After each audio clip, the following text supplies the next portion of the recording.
Welcome to the Notorious Scoundrels, a Star Wars Legion podcast bringing you the latest news, general perspective, and competitive discussion.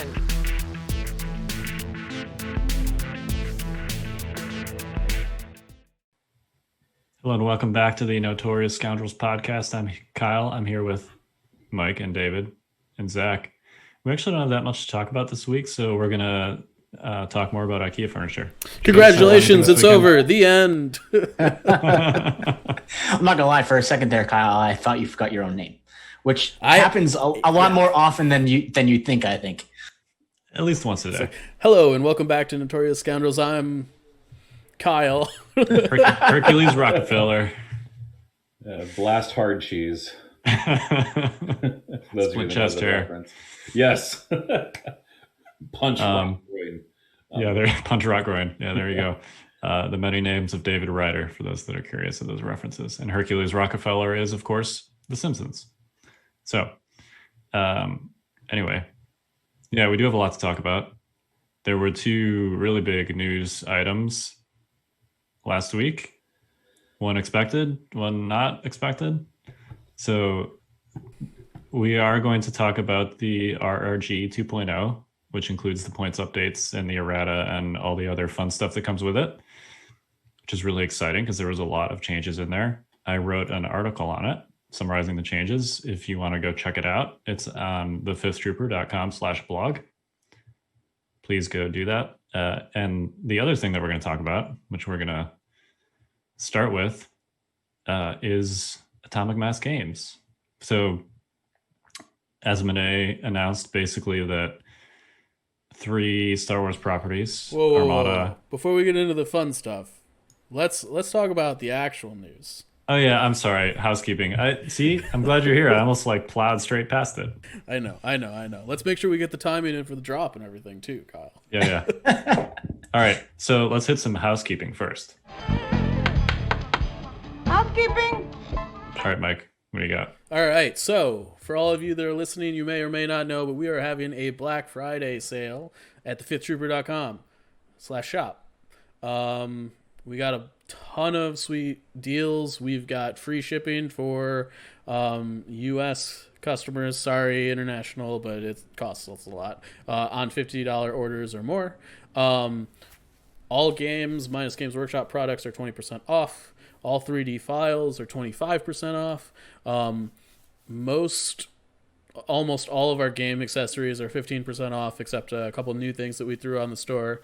10% off all terrain, 10% off all non-GW hobby products. That includes army painter sets and stuff like that. So if you're looking to get your paints, this is the time to do it. And 20% off our 3x3 mats. So that's a pretty good deal.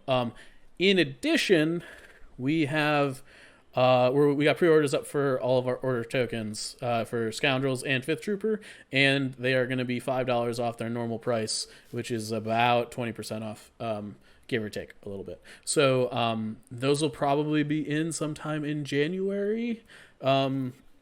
So get your orders in now. The pre-orders are going quickly. We threw them up today, and they started filling up very rapidly. So try and get them in as soon as you can if that's something you want. We sold out of them last time very quickly, and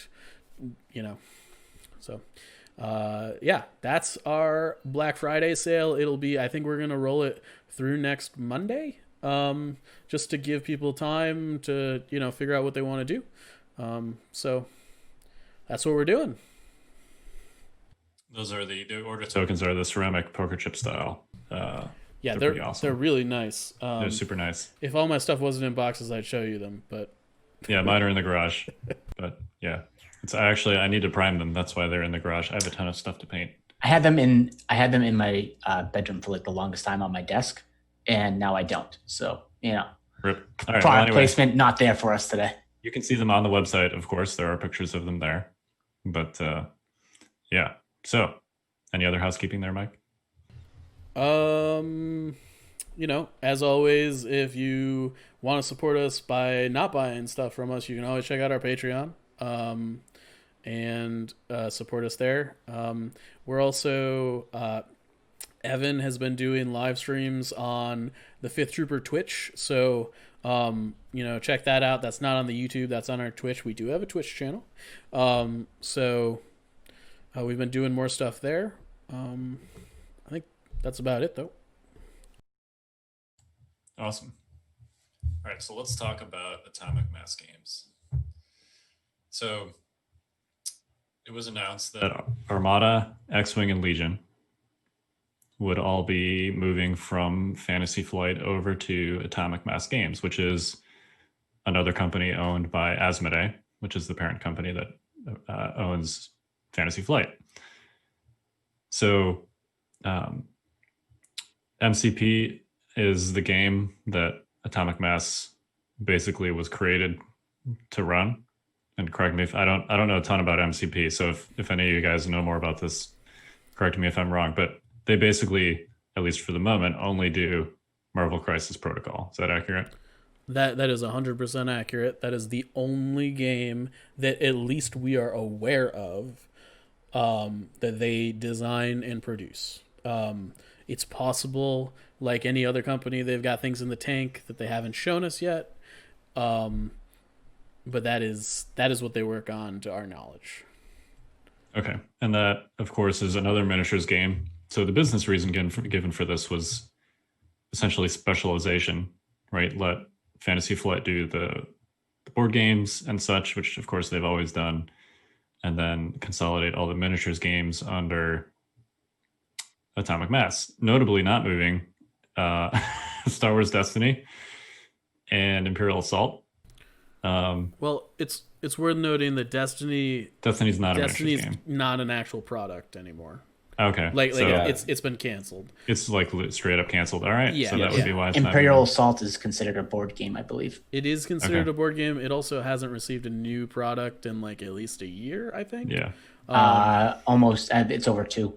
Yeah. So I mean, while it has not been officially canceled or discontinued or whatever, I think everybody has sort of accepted to some degree at this point that the game has not actively been worked on. And certainly the fact that it's not moving with the other Star Wars properties over to what will now be the miniatures studio is not super encouraging for Imperial Assault. But of course, this is not an Imperial Assault podcast. This is a Legion podcast, so we're going to talk about that aspect of it.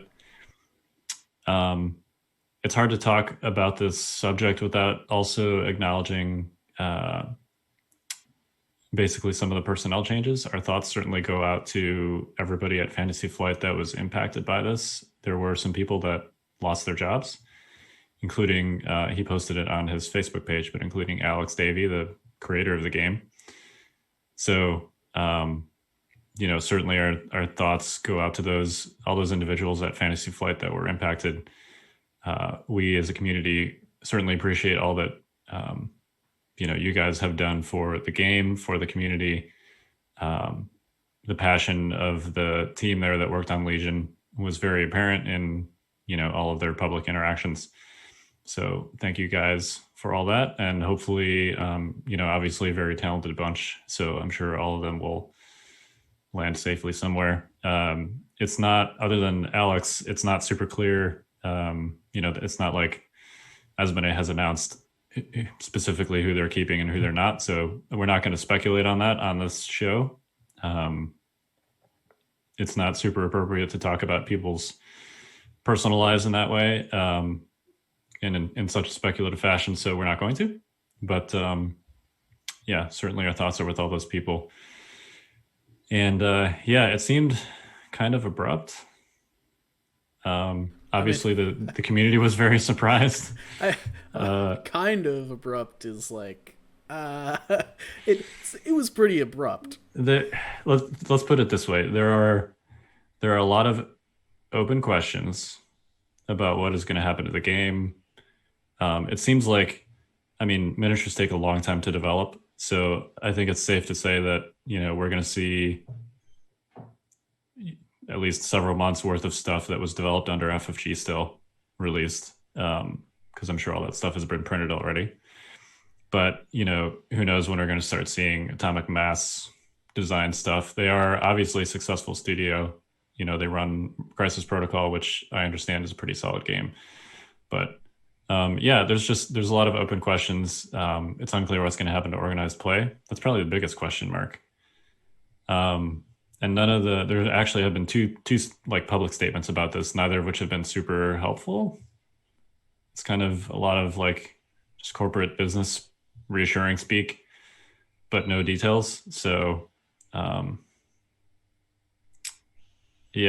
don't know. I mean, what do you guys think? Let's focus on the organized play part, because there's a lot of open questions, but that one is probably one of the biggest one. Clearly, organized play, not really a thing right now with the pandemic, but at some point it will be a thing again. Well, the thing that gives me a little bit of hope, we've talked on the show before about narrative and how there was sort of like an effort in that direction early on, and then it kind of got abandoned. I don't know if abandoned might be too strong a word. I just know they stopped producing those packets. There was an announcement today, a very short one. It was a very, like, just slightly longer than a twit longer, probably, about the future direction of OP for Star Wars games that Atomic Mass put out on their Twitter. But they did indicate that narrative was something they were looking into, something that they've done similarly with Crisis Protocol. And so that's kind of something I'm excited for personally, is that if there's a return to narrative as part of OP, I'm definitely looking forward to being involved in that, whatever form that takes. I have a very negative outlook on this. I understand that for a lot of people, narrative is important in hobbying the game and things of that nature. And I empathize with that, but kind of have no interest in it personally. I'm not going to say I have no interest in it. It can be fun. Like, don't get me wrong. Like, the Crusade stuff for like 40K sounds fun. And I will happily do that around the kitchen table with my buddies whenever we can do that again.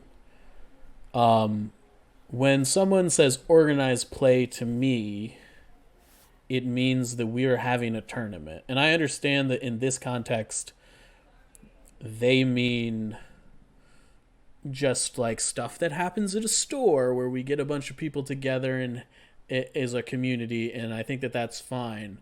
But I think that there's a large difference between, like, when we talk about organized play, what we really mean is competitive tournaments. And those are like, it's almost like a subset of what organized play, like organized play for FFG was, you're having a tournament today, right? Organized play for Atomic Mass is everybody's going to get together today and we're going to play some games, and it doesn't matter if you win or lose, and that's fine. But we're not like here to crown a champion of the store or of Worlds or of Nationals or whatever. Now, they seem to imply through that article that they're going to some degree, absorb whatever FFG was doing with their organized play structure. Let's read that statement here real quick, because I feel like this, I would encourage people to go check out and read the whole thing. The first paragraph essentially outlines what their view is on organized play coming from Crisis Protocol, which, as you mentioned, is like a store level, everybody wins kind of thing. Very narrative focused. Now, that said, Crisis Protocol also is a very young game and never really got a chance before the pandemic to ramp that up either. So it's possible they also have something else planned for Crisis Protocol. We have no idea. But that's what the first section is. The second part that you're referencing is basically said, we are looking forward to bringing our organized play philosophy to these great Star Wars miniatures games while continuing the types of events these games have enjoyed throughout their time under the watch of Fantasy Flight Games. So to me, if you read that with good faith, it basically says we're going to continue running tournaments, like convention level tournaments. But I don't know. There's a lot of like sort of ambiguous sounding corporate speak in both the statement and in the there was also like an FAQ done with some of the Atomic Mass people. and it's very scant on details, as is this. Like, I'd love if they just said, like, we're going to keep running convention tournaments, like literally that. But that's not what this says. It sort of ambiguously says it, but it doesn't specifically say it. Yeah. I brought it up because I read it earlier quickly, and I have a backup. You just read it again, but it's interesting because it leads you one direction, then another, and you don't know which direction is actually the direction that they're going for. Now, this is an interesting thing for me on a personal level because lately I've been feeling lost with Legion. And what I mean by that is with no in real life events and no tournaments to look forward to, I find myself having no ends to a means, right? Of course, there's online tournaments. I get that. But for me, it's the physical aspect of going to a tournament, hanging out with friends, and playing a game that I love. Whether that's casually competitive, casual, doesn't matter. I'm going there to play 3-4 games.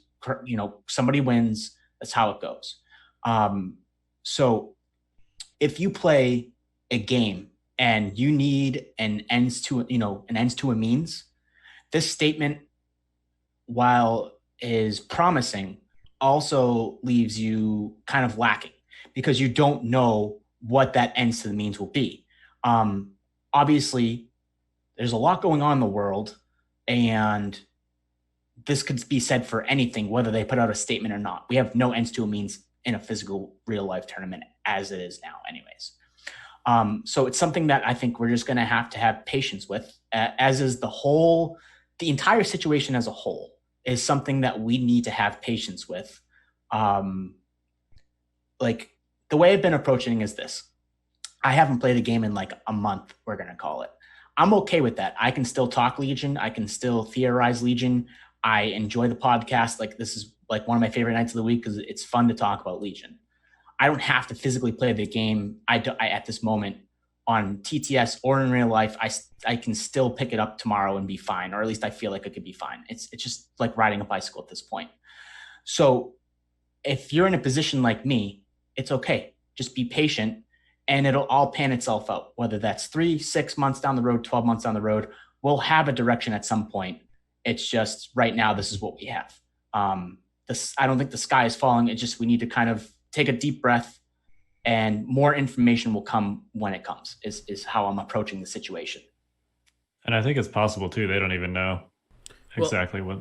That's my problem with the situation, is that I feel like it's abundantly clear they don't know. And yeah. And that means that Zach, we're probably going to have to wait. You're right? Like, yeah. And is there going to be a 6 month to a year period where like it's pretty slow for the game? Probably, right? I mean, maybe not, and maybe this goes off without a hitch, and they've got a plan, and I'm wrong, and all this other stuff. Which would be sweet and cool, but I don't think this sort of thing works like that most of the time. I mean, to be fair, last Monday when this original announcement came out, the concern that I had immediately was that the rumored rules reference guide and point changes would not come, because we knew they were coming in the end of November. Now, a promising thing in the light of all of this is that which we're going to talk about tonight, is that piece of information still came out. Like I think the game would have been in a really tough spot if we were going through a unfoundational transition. And what I mean by that is we're not sure if they have a plan. It's just happening, and we have to go along for the ride and be patient with it. And the game didn't get like a bit of a shot in the arm that it needed, which we'll discuss later on tonight, right? Like the game needed that, and it needed that shot in the arm. So if both of those things happen, I would be more concerned, because the rules reference and the points came, and they're at least being proactive with making a statement, whether it's corporate cheese or not. At least they're saying something. But again, I urge patience, which is not really our strong suit, Mike. I don't think the kind of personalities that you and I have. I'm sorry, what's that? Patience? Yeah, no. You mean we're not going to the Super Bowl this year? What do you mean? That's kind of what I was getting at. We're Patriots fans. We have no patience. That's just how we are. We're from the Northeast. We have no patience. That's how we are. But in this situation, we have to be patient. That's all. That's all there is. Yeah. A goose faba moment. Just take a deep breath. And if, say, 6 to 12 months, we get that answer, and maybe sooner, whatever, if it's an answer you don't like, then it's time to start discussing more. But until we get that extra information, we're just going to be guys sitting here on a Monday night recording a podcast about a game we love, whether it's competitive, OP or not. I mean, that's just how it is right now. You know? And I think I want to give a little comfort. I think if the answer, and we definitely don't know this is the answer, but if the answer is essentially that there will be no more officially supported convention level tournaments, I think those tournaments would still happen. Like LVO is, as we currently speak, still on. If it was not on, I think that would be entirely because of the pandemic and have nothing to do with OP, FFG not being involved anymore. And I think that the same would also be true of Adepticon. I think there would be a large Legion tournament at Adepticon this year. You know, if Adepticon happens, there will be a large Legion tournament this year there. Now, whether, you know, there's a FFG OP World Championship trophy there to win or not is a different question. But there's going to be, you know, 100 Legion players showing up to Chicago that want to play a giant Legion tournament with the winner, regardless of whether Atomic Mass or FFG or anyone else is involved with that. Now, is that as good as having, like, you know, an official tournament structure supported by the company that makes the game? Definitely not. But it's something. I mean, this is what 40K has had for literally decades. And they have a very robust competitive community. So yeah, I mean, you know, it's gonna be fine, right? Like, yeah. Like it. There's as long no as the doubt community, it's gonna be fine. Yeah. It's Star Wars. This is a brand that's made to last. Like, you know, it's just. I think it's okay to be frustrated and upset with the situation while simultaneously understanding things are going to be okay, you know. Yeah. And that's sort of where I'm at, you know. Like I'm pissed for a variety of reasons, but like I also know we're going to be here every night for every Monday night for the next whatever years, and that's great. I'm all about it, you know. I'm sure that my frustration and upsettedness will pass. I just you know, I personally feel attacked a little bit by this. I don't like in that, like, I feel like they have not treated their employees and end users with the respect of a company that I would like to give my money to. That's my problem with this situation. Certainly a way the FFG employees were treated does not feel great. So it's going to be fine. I'm sure AMG is going to have something that we're going to do. I think that, you know, so David, you were talking about narrative play. You know, I do think that, like, if they take a, like, Lord of the Rings-esque, like Games Workshop did a great job with Lord of the Rings narrative play. It's fantastic. They've got, like, these, like, you know, Attack on Weathertop box sets and, you know, the Battle of Helm's Deep box sets, and you've got all the little heroes, and there's a different, like, warrior profile for each hero in, like, each like scene, right? So like the Aragorn you have at Weathertop is different than the Aragorn you have at Helm's Deep, and they do different things that are thematic.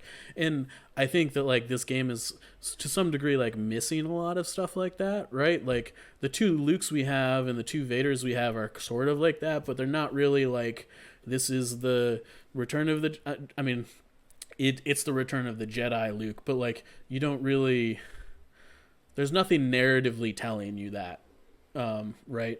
And right. I think that, like, if they were to release a box set of, like, you know, the Battle at Bespin, and you had all the little heroes that, like, messed around there, or, like, you know, Jabba the Hutt's palace, like, those could be, like, cool things where we could have stuff like that. So I mean, like, I'm excited in that vein that we could be headed in a direction like that. But my hope here is that we're not sacrificing some of the things that have made this game really stellar in order to get there. Yeah, I mean, two thoughts come to mind in this vein, and I'm not sure how much more time I want to spend on this because we have a ton of other things to get to. But I was thinking, like, yes, that's a good idea. I think the Imperial bunker went over like a lead balloon. If you're listening to this and you've purchased an Imperial bunker and you have good things to say about it, just let us know. To be fair, is that because of the bunker itself or because of the price point of the bunker? Probably a little bit of both. Most of the price point. I mean, because you can 3D print that bunker for a minuscule amount of money compared to what they were selling that bunker for, or what they are still selling that bunker for. Well, like I think they could have done, and I think this is something that AMG could do. We just saw the new Deadpool stuff that got spoiled for AMG. They're putting out Deadpool. He's got like some cool terrain that comes with him. What I would, if they're going to go the narrative route and they're going to do things like the bunker, what I wish they would have done was, here's the bunker. It also comes with, 4 alternate sculpts for these heroes that are like you talking about themed. Are you talking about R2D2 and 3PO? Yeah, so here's the question. I think the R2D2 pack is much better than the bunker for that reason, to be honest. Yes. 100%. How many people wish that they could have paid less for just R2D2 and 3PO? A lot of people. The escape pod. I think that the competitive people you will hear that from, and we're in a little bit of an echo chamber when it comes to that sort of thing. We're a vocal minority, and we're also, like you say, in a. I like the escape pod. I do too. It's a great cool piece of terrain, right? I love that piece. And I think for the hobbyists out there that like I don't need the models that I buy to be like built in a pack that is built to be competitive, right? Like if it's in a box set that's themed, whatever, I'll still buy it. I don't really care. And I think a lot of people feel that way. They might be like a little bit off put about it, but like we're gonna buy the models anyways. But like I think that there's a lot of just like good things built in when you're doing stuff like, here's the R2D2 3PO pack that comes with terrain and a little scenario for them. Like I think even if like each commander pack had like a little scenario and like a little terrain piece that came with it, I think it would add a lot of value to a large swath of the player base that we often don't hear from. Right. And this is a lot different than it's so much different when it's miniatures and not like cards that you absolutely have to have an official copy of to be tournament legal.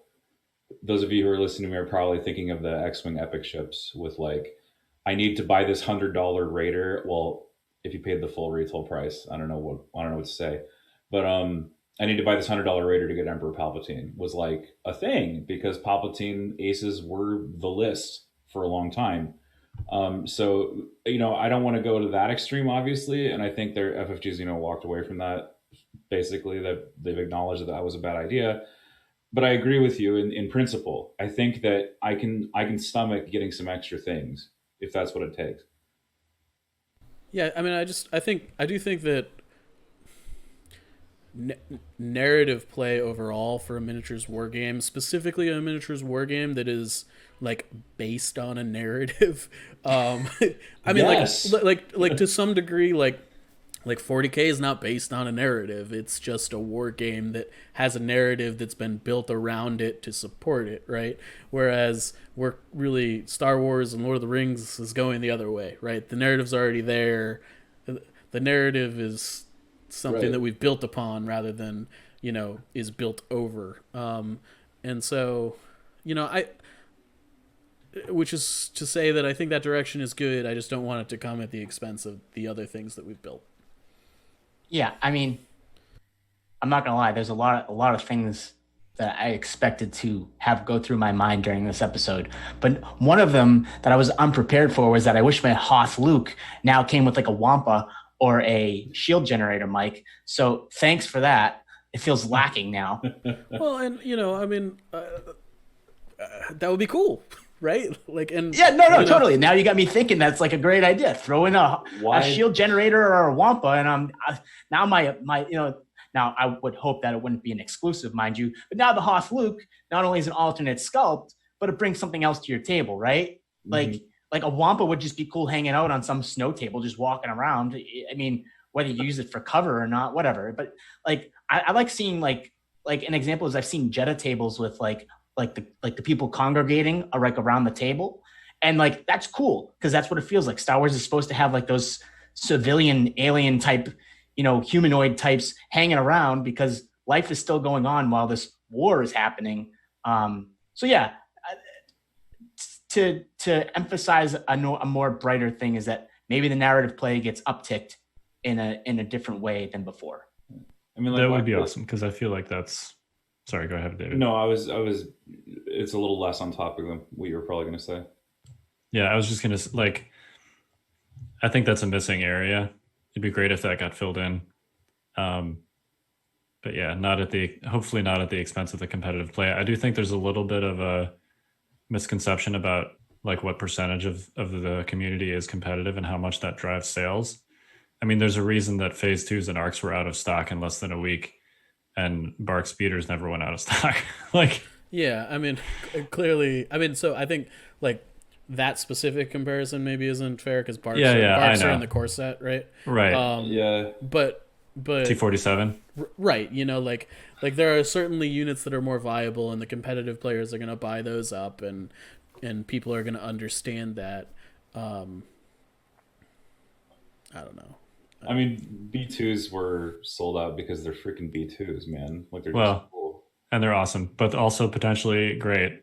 We'll talk about that's fair. I think what I would like to underline here is that, and I think that we've sort of been alluding to this, is that when it comes to organized play, it's clear, or really the game design as a whole, things are going to change. It's just a question of by how much and in what direction. Things will not stay the same. Yeah, and there's light at the end of the tunnel, too. I mean, depending on what you want from the game, right? We don't know what that light looks like, but I think that it would be naive of us to think that this game will be the same after AMG takes it and does whatever they're going to do with it. The rules may stay the same, but like the general design and development of it, I think they even said in one of their press releases was that like we've got a different way of doing things that we would like to pursue when it comes to these games. They didn't say it quite like that, but that's what they were implying. And hopefully they keep the core principles of the game, like coming from 40K. Yes, the RRG is like 90 pages at this point. And yes, some of the interactions are a little intimidating and complex for a new player, but it's also, from someone that's played a lot of different miniatures games, probably the most like tactically satisfying miniatures game that I've played. And I think there's, we'll see what happens. I hope that they don't like alter the core rules in such a way that sort of reduces that satisfaction, if that makes sense. Like I like that flanking and getting out of cover shots and stuff is a thing, but it also means that the cover rules are more complex. 40K's cover rules is, are you touching a terrain piece or not? Yes or no? Right. Yeah. If you are, you get cover. If you're not, you don't. Right. And I think that's really lame. Yeah. It's super lame, but yeah, it's simple, but it's also really lame. Are all 40 of your miniatures crammed inside this piece of felt? No. Right. Get wrecked. Yeah. I mean, I think that it's, the rules could change. I mean, like we don't know. Yeah, we have no idea. I mean, it's like, all speculation. It's we could speculate, but I mean, like, I don't know. If I got ownership of any game and I wanted to make it mine, I'd probably change some things, right? Like, right. Regardless of what game it was, everybody's got biases and things that they like to do because they're human, and we're probably not going to see what that looks like for a while. A very long time, potentially. But anyway, speaking of changes, should we move on to the RRG? I don't know. Are people going to be salty about it? I think there's going to be a lot more happy people than salty people. 100%. This is me swinging the bat, and the bat is hitting the clones. I think. Okay, let's get into this. Justice. All right, so we are not going to talk about the entire RRG this week because that would take like 5 hours. That might be cutting us short, to be honest with you. Yeah, I think it's going to be closer to 8 to 10, but sure. Okay, Yeah. So our intention here is not to just do a bunch of hot takes. We want to try and actually like deep dive into what this means for each unit and each faction that got changed. So we're going to spread it out a little bit. This week we're going to talk about Empire and Republic, and then next week we're going to talk about Separatists and Rebels. Because Separatists got the least changes and Rebels got the most, so it makes sense to pair them. Yeah, or it's red save versus white save bias. Yeah. But that's However fine. you want to look at it. Not a worry, Yeah. And we have to lead with Republic because they're the only ones that got meaningfully significant nerfs. So let's all right, let's walk through these one at a time, and then we'll talk about the faction as a whole and what this means for a faction. So just to be clear, are we opening on points changes, or are we talking about rules changes as well at this juncture? I want to open with 2 rules changes and then go to points changes. Okay, sounds great. All right, so the first one, the big headline change, no more standby sharing for clones. Sort of, but yes. Well, for clones, Exemplar still works. Yes. If that's what you're getting at. I am. Okay. I think that fundamentally this is a big change. Clearly, it's a fairness change. Standby sharing was pretty broken. I don't know. Maybe broken may not be the right word. It was very uninteractive. It was super uninteractive. Yeah. It was very hard to play around. I think that people that want to entertain that strategy still can. It just looks different to some degree and involves the core of the list being Anakin and Padme. But I think, this is a change that needed to happen. Because it basically took every range 2 to 3 unit in the game and made them a lot worse because you couldn't interact. Yeah, it basically invalidated a lot of things. And it made like situations where walking into range 3 was a death sentence rather than an engagement. And that felt bad. Obviously, I think the standby sharing was fine when it was range 2. And I don't want to say it was not busted then, but I want to say that it was emphasized when Overwatch comes into play. That changed a lot of things. Like standby share, like that. It's really the training slot on the phase 2s, or if you add a captain in, right? That training slot is what kind of made the situation snowball to the point where this change needed to happen. We were probably eventually going to get there, mind you. But the fact that arcs and phase 2s come with training slots and you could fit a lot of them into a list, which, if I'm not mistaken, Mike, you had 5 copies of Overwatch in your clone ball list. I'm the bad guy. What can I say? Not to call you out on it, but 5 copies of Overwatch means that you can get into a position and you have 5 units that can basically shut down your opponent from entering range 3 without repercussion, which is just, the game's not meant to be played that way, really. Yeah, you'd like to be able to think you could make a move that doesn't help your opponent. And standby created situations where that just wasn't really possible. And it was sort of like, I have no good options, so I'll take the worst, the least worst option. But even then, it was you're being faced with the least worst every turn, where it might also result in damage to you, and it was just too favorable in some instances, I felt. I think that's fair. I do think that it clearly hedged out way too many units or strategies, right? I think that from a competitive standpoint, there were lists that could deal with it. It wasn't the end all be all. It was very good. It was not unbeatable. but its win rate was far too high.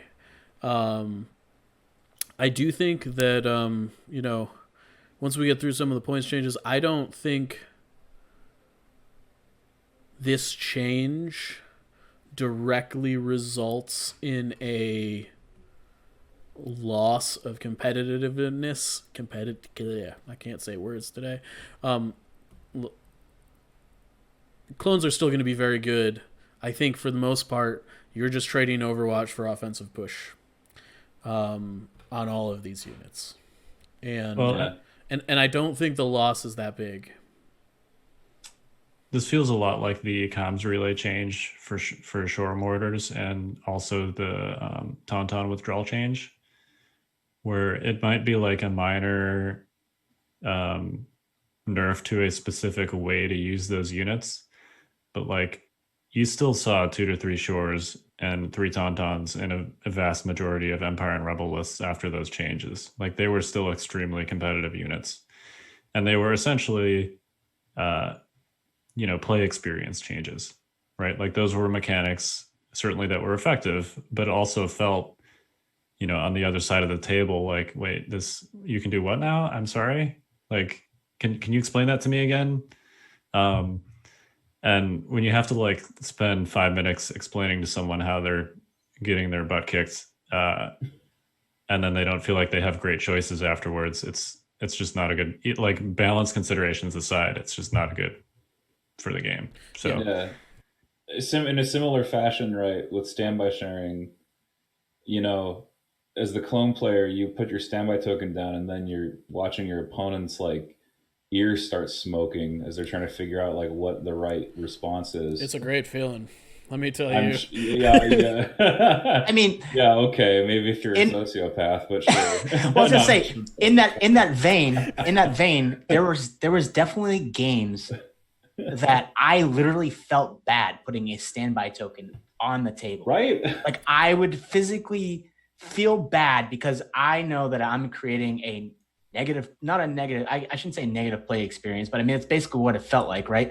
Is I'm putting the standby token in and it's basically saying, you want to walk into me, you're going to eat some shots. And I don't know, and maybe that's because I have some of a soul left as opposed to Mike here. I'm just kidding. I'm kidding. But there was definitely a time in this recent meta where I would openly choose to play Rebels rather than play clones because I didn't want to be looked at with that steam coming out of ears that I took a standby. Whether that's my fault, my opponent's fault, it's nobody's fault at the end of the day, but it's not a good feeling for either player. Right? It's not good for me as a clone player to feel bad to do that. It's not good for the player playing against me to be pissed at me for doing that when it's my best interest. And one thing of note before I stop my little rant here is the one thing that standby sharing took away from me was that a standby play in an important game was like a good standby play is awesome. I don't know if you've ever pre-clones, right? If you take a standby and that standby determines a lot of things for your game, and you make your opponent now have to think like 5 different directions they weren't thinking of. That's like one of the best moments in Legion, actually. I think standby, when it was niche, was amazing. Yes. Because you could put your opponent into a situation where they actually thought they had something that they were going for, and you kind of gimmick them with the standby. Like there was times where I was like, let's say up in activation, I would forward cohere a unit, like forward cohere a model, to then make my range 4 inches longer, right? Because it's model to model. And if that standby triggers them to range 3 unit, I'm shooting even if they're at range 2 of the unit that's forward cohered, right? That could be big in a lot of games. Whereas standby sharing kind of took away that, oh crap, my opponent took a standby, what do I do? It's, oh crap, my opponent took a standby, I'm going to eat 10 shots from these arcs. I think that there's a fundamental difference here between like, clearly standby sharing was much better against a lot of lists and made people feel that it was unfair and stuff, but I gotta say the standby sharing mirrors have been some of the most interesting games of Legion I've ever played and most fun as far as solving a puzzle goes. I could see that for what it's worth. And I'm gonna miss that personally. I had a blast in that Yeah, in that game that we played. Yeah, where I played Arcstar. yeah. The testing game where we played Arcstar against Arcstar, my game against Kingsley, my game against Luke. Like those were like some of the most interesting games of Legion I've ever played. One of the reasons that they were that way was because we were fundamentally playing a different game than everyone else, right? And I think that that's where the whole thing breaks down. Right. I loved how it played because it was super interesting, but it was brutal when the other team couldn't share standbys. So I get it. I think this is a good change. Yeah, it's like, yeah, that's great when the two armies that can play the game get to play. Yeah, and no doubt. the three out of the other, the other 3 out of 4 just kind of like don't even get to the top 8 because they're kind of just. Anyway, let's talk about the ladder tournament that we had recently. That's actually not true. I finished 4th, but there you go. Played Rebels, but that was because Rebels were like a counter pick because they got Pierce, right? And Range 4, right? Yeah. We had the DLT-20, which was like our one of 2 ins that we had against that kind of list. The other one being Cassian. I do think that it's worth mentioning as we close out this point is that there are always going to be lists at the top of the heap. Yes. And please, for the love of God, don't make people that didn't write the rules feel bad about lists that they're playing because they are trying to play the game. One of the things that I really found distasteful about this whole situation was people coming to me and being like, Mike, I don't want to play my army because people feel like I'm cheating or like doing whatever. And I really empathize with that. Like, it's not their fault that this happened or whatever. Like don't pick on your friends for going to a tournament and playing the good thing. Like, there's going to be good lists. If you guys want to make a gentleman's agreement that nobody plays it, that's fine. But like, there's going to be a next best list. What it will be is a question mark. Some people think it'll be Tax Strike. We'll see. We tried to do that in the ladder event. We got to 15 of 16, but we couldn't get the 16th signature. Well, I mean, you should be able to play whatever you want, and if your goal is to win a tournament, like, you should be able to play the best thing and not have people be like, "Oh, you're a bad person because you decided to bring your Overwatch clones," right? Personal attacks. That's one thing. That's out of bounds. Like, for what it's worth, don't shoot the messenger. For what it's worth, I hope that the personal stuff is very minute. Me too. It's more about body language, and in this case, not body language, but like your mannerisms while playing these games against these lists is the main concern. So like if another list does come out on top, we're going to discuss points changes. I have no effing idea. If you need to beep that out, Mike, I have no effing idea what the top list is going to be. I'm not that big on Tax Strike lists, so that's fine. I mean, it's a free-for-all right now, and that's a good thing. Oh, undoubtedly. Like, when you look at an Arcstar and a Rexstar list, you're like, oh, crap, that, like, 100%. As someone that has come down on people for, like, being like, listen, net listing is very hard to do in Legion because there's a lot of variables. Arcstar and Rexstar kind of felt like the first time in a long time that, like, a net list was a true net list. At least, and I'm a new gamer, and in net listing, don't get me wrong, is where, if I'm not mistaken, is you can kind of tell that, like, putting the pieces together is kind of the top tier list, and this was the first time where it truly felt like that. Shores and Tawns again had their time, but they always felt more beatable than this binary code of a list. Yeah, and I think it's also important to recognize people that like bought these armies. These armies are not going away. They're gonna look a little different, but like the 5 phase 2 triple arc Rex thing, like it's still gonna be here. It's not going anywhere. You're just not gonna be able to share standby tokens. It's still really good. Right, like the core mechanics are extremely solid, and you can't argue with like the best saves. Yeah, I mean, I would argue that a straight gun line is not in the same place as it was a week ago. Also true. But that's for another discussion. Yeah. All right, so speaking of clone lists that are still good, Let's keep moving on here with the additional Republic changes. So this next one is not specifically a Republic change, but it definitely impacts a token, no pun intended, Republic strategy. And that would be that you basically cannot gain a token from Agile or Tactical unless you take a move action, a standard move action. So previously it was just a standard move. This is one of those little important nuances that has a lot of implications throughout the game. You know, the difference between a standard move and a standard move action. For example, steady, relentless, and charge all require you to take a move action, which generally speaking, you can only do on your turn. But there are lots of ways to get standard moves like scout moves, cards, command cards like No Time for Sorrows and Smokescreen. So basically they changed Agile and Tactical such that you have to actually take a move action. So this impacts Republic because Take That Clankers, well, not specifically Take That Clankers, it was common to use Take That Clankers, but essentially there are several Republic units, notably Rex and Arcs, that can get scout moves and also have tactical. So, you know, a Republic list would essentially start the game with at least 4 free aim tokens just from taking scout moves and then retaining those aim tokens on the first turn, basically for free. And people didn't abuse it all the way either, because you could also, like, you could even take offensive push in your arc strikes and then get double up. And, you know, I think the most I ever saw was like 10 at one point. It was ridiculous.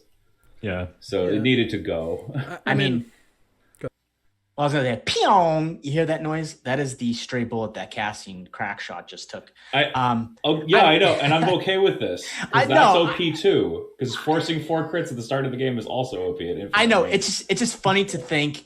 It's just funny to me that a 2 dice model with Gunslinger Fray turn that has Cumbersome that relied on this opening, not relied, but like, because he's still a really good piece. I'm not saying Cassian's like dead. I'm not saying Cassian blew up on Scarif here, but he did. Spoiler alert. But my point is that like that was his play.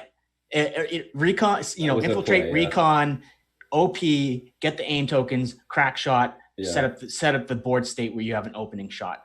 My point is I don't think this nerf was because of Cassian Andor is really what I'm getting at. I mean, so to be fair, I think this is not actually, I mean, it is a nerf, but I don't really think it's a nerf in the traditional sense of a nerf. This is just how this should work.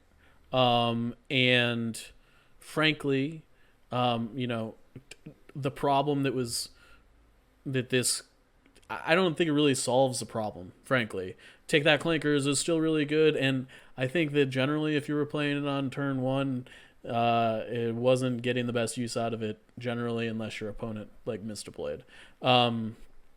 And so I think that the turn 1 Take That Clanker shot that had all these aim tokens is like really cool and everything, but if you got a turn 1 Clanker shot that was super good, like you were probably already winning the game.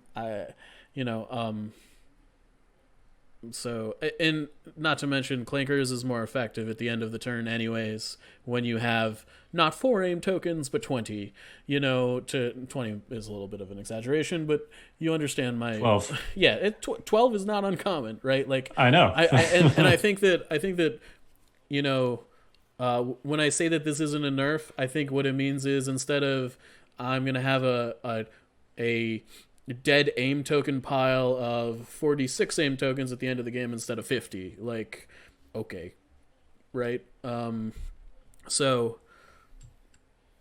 whatever. Yeah, you can still play it on turn 2, and your opponent can still choose to either sacrifice 2 units at the end of the turn or just run away with their entire army. Yeah, and like, I think that it's notable that with 5s, this is really good, and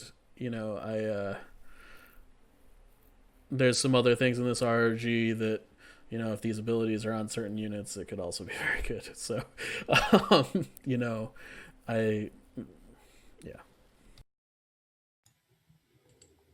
think Clankers is still going to be more than fine. with Yeah. this Oh, change. it's going to be great. It's Yeah, like It's still going to be one of the best command cards. In the the game. amount of times that Definitely. I could have played Clankers on turn 1 and didn't is high in normal games. You know, it's generally a turn 2 or 3 play for me personally. Like the aim tokens on turn 1 are really for your strike teams most of the time. And if you want those aim tokens, enough aim tokens to make your arc strikes viable, you're still going to have them. Yep. All right. Speaking of arc strikes, let's move on to the points changes here. So arcs plus 6 points to both the full unit and the strike team. Thoughts? necessary. So I actually take issue with half of this. I don't think the full arcs needed a bump with standby sharing leaving the table. I think full arcs derive a lot of their power behind being able to set up a bubble with which your opponent can't enter and shoot them. And now that when you step forward and take a shot with your arcs, they can get shot, which, don't get me wrong, fair, all that, yada, yada, yada. When you lose a full arc model, it gets significantly worse. It's like losing a Mando. It's a big deal. It makes you lose a lot of value very quickly. Without access to medics right now, that's a real problem for clone lists. I think the arc strike bump here, I get it, needed to happen, no question. I wish it was a more jury's out question on full arcs. I think this feels like a hedge to me. I don't think it needed to happen. So what are full arcs now with jetpacks? Because I think if we're gonna compare them to Mandos for cost, it might be worth looking at. It would be 88 plus the gun, which is 31. So it'll be 119. Okay. That's quick math in my head. Don't quote me, but I think that's probably like about right. I think Mandos are like the Mandos. The way I run them was like 134. To me, the big like difference is that you can flipped. back the Mandos up with a medic right now, is, and right. And don't get me wrong, And it's a cheap medic because it's a rebel medic. Exactly, and Yeah. you know the fact that there's no way to replace a ARC trooper right now without digging a Bacta out of a supply drop, I think is a very big problem for running full arcs without Overwatch available. Mandos are definitely like the better choice if you want to run like full elites like that. Yeah. I mean, I do think that if you do take full arcs, you probably want the jetpack, because you can at least get yourself out of trouble if you need to, or if you last first them, as opposed to getting them. They're just going to play a lot differently than I think before if you do bring them. You can't leave them in the open anymore. No, like that was your strategy basically against Kingsley, Mike. You put your arcs in a spot, or maybe it was a phase 2. You put your phase 2s in a spot that were, they were Overwatch, but then you had your arcs back them up, and then now your arcs, while exposed, were fine because they could get themselves out if they needed to. Right, like nobody could take a shot at them even though they were in the open without getting cracked, right? And that was one of the reasons that they were good. I think without that aspect to them, I am jury's out on if they're going to like I'm not sure you would play full arcs if there were no points changes at this juncture. Maybe I think that the difference between a phase 2 and a Z6 when Overwatch isn't in the equation is super different. I think a phase 6 gets a lot better, or phase 2 gets with a Z6 phase 6. I don't even want to know what a phase 6 would look like. Right? Oh, man.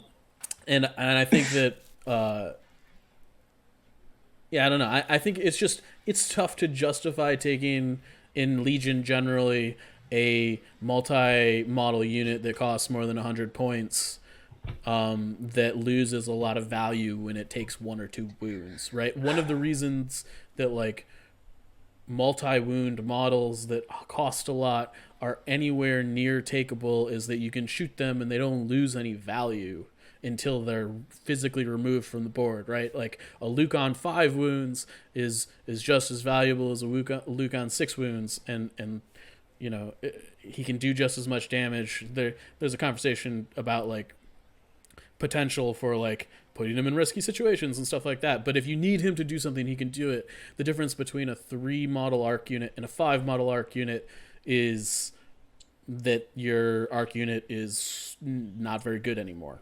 I still think Echo full arcs are just so amazing. That's just my opinion, but Echo specifically because he has native surge. Yeah, the surge part is, I think pre these points changes, I actually would have just taken a regular sniper. But the reliable getting caked in because everything around them. See, the thing that is not being discussed here, and because we're trying to do unit by unit, is that everything around them is going up. Like everything, like, you know, phase 2s are going up and R2D2 is going up. So it's not just ARC troopers going up. So the whole list is now, I think someone did the quick math the other day, but I think like Mike's like Invader League list is like 52 points, like over 800 now with these, something like crazy. You have to cut an activation on, Yeah, like in the Rex right. Star and Arc Star, you just have to cut an activation. Like Right. that's all there is to it. Our Rex Star is going to 10 instead of 11, and Arc Star is going to 9 instead of 10. And other than that, they're basically the same list with Overwatch traded out for offensive push. You're basically going to cut R2D2. Well, I mean, you might not choose to, but in theory, you're cutting R2D2 in some like luxury options, and you're still essentially the same list. I know that's how you feel, Mike, because you weren't really big on R2 in this kind of a list as it was. But I mean, it's notable that all of those things going up kind of change arcs as a whole. Now, that said, the 6-point increase on the strike teams feels appropriate, of course. I still think I'll go on a limb and say that you still want 3 of them.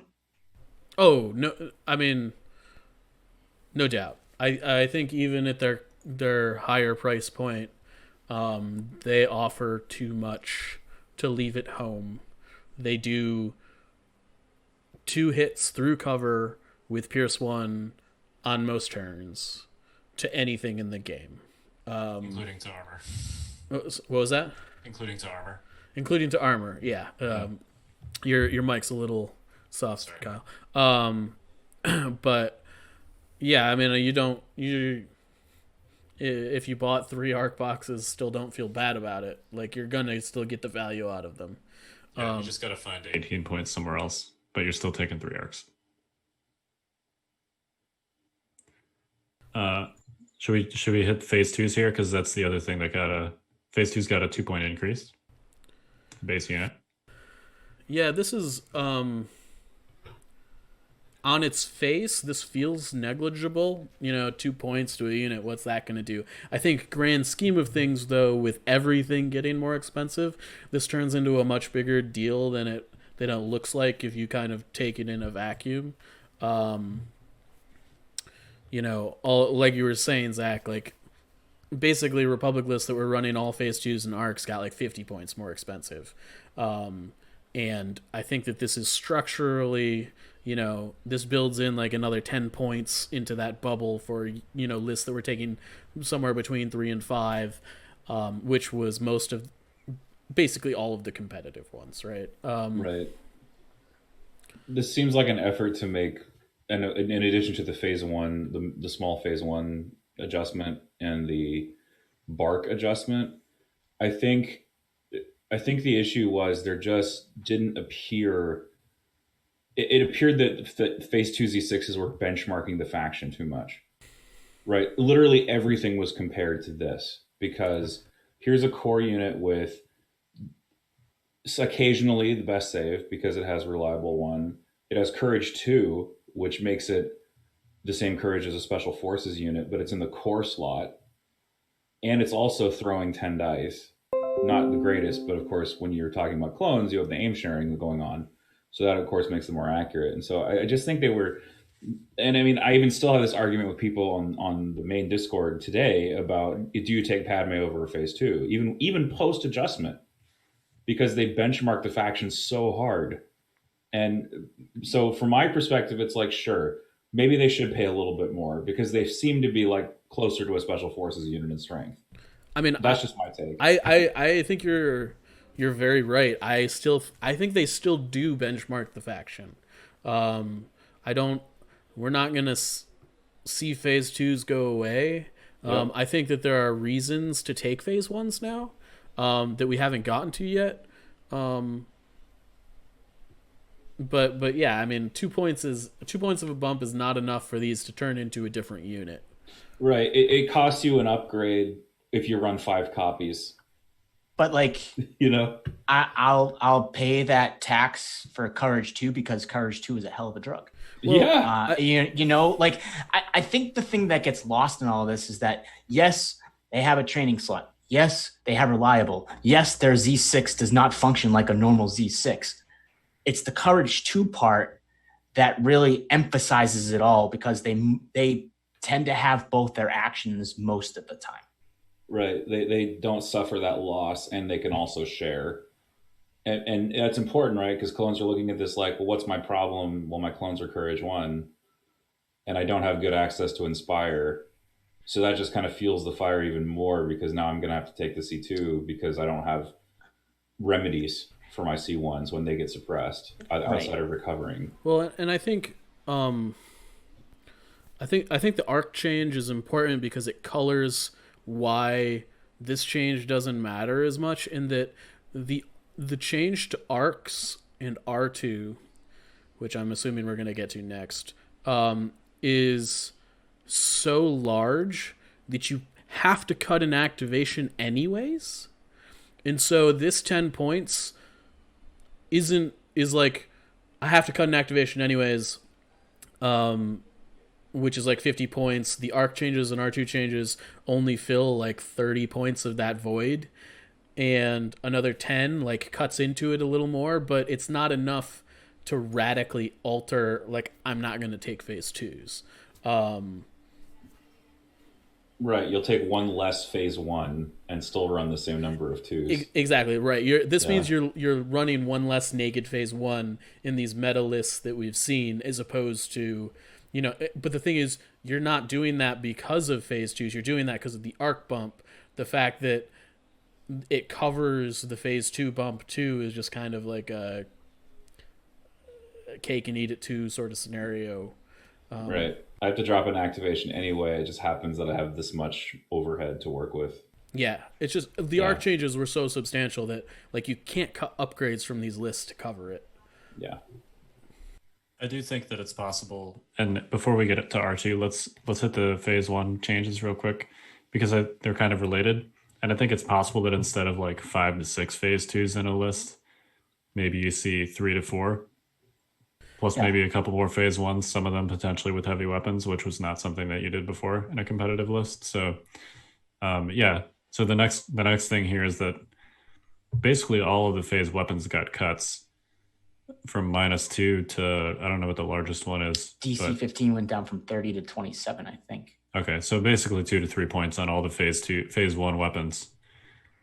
Do you guys think this makes the phase 2 versus phase 1 conversation a little more interesting? Now it's a 14 to 15 point gap instead of 10. So it does for me, as someone that plays Obi-Wan. I sent a list earlier when we were discussing what to talk about for, competitive lists, and it's something we'll get to later. But since we're on the topic, might as well bring it up, right? My Rex Nobi list was essentially Obi-Wan, Rex, R2, 4 phase 2s, and 2 snipers. Now, how all of these points interact, and with R2, which again we'll get to, he goes up in points, and R2 by himself at 35, I didn't really like in a GAR list as much, and 45 just makes it kind of different. So what I do is basically I take R2D2 out, I add a third strike team, and then I cut those 2 phase 2s in aggressive tactics, and I slot in 2 DC-15 phase 1s. So instead of having 4 phase 2s, and I have 2 phase 2s and 2 phase 1s. But I keep the bones of the army, and what I mean by that is I still have 4 heavy weapons backed up with snipers. a support piece in Rex, and Kenobi with barrier and force push, so like the bones of the list changes. I shouldn't this like the exoskeleton of the list changes, but the like bones of the list actually stays the same. It's just you have to find a way to shuffle them around.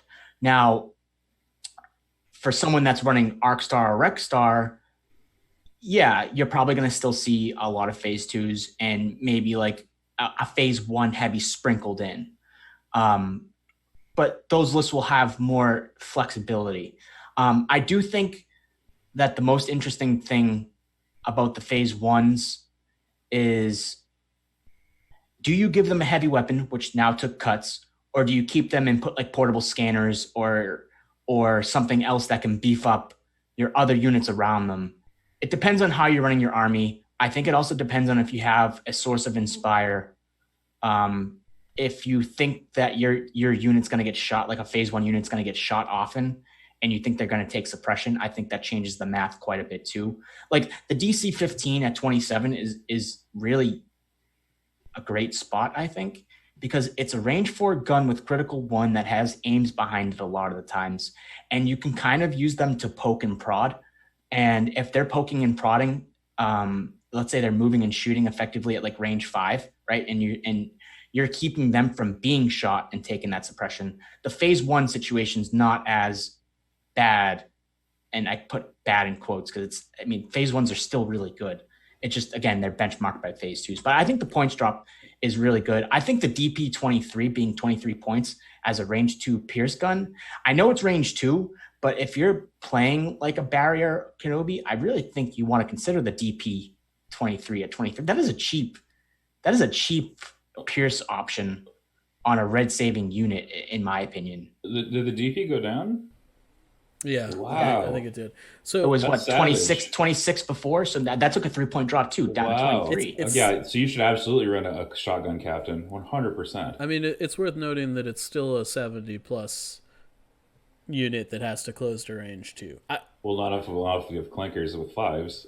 That's just my feeling. Sure. That's fair. I mean, yeah. I just like, You know. I think if the thing is when you're clankering, you generally want to be shooting at range 4 anyways. Like, it's fair. The range 3 clanker shots are fine, but they're generally like kind of like money in the, gas in the tank. Yeah, so you can still pull off some absolutely ridiculous fire supports, but that's okay. Yeah, no, totally.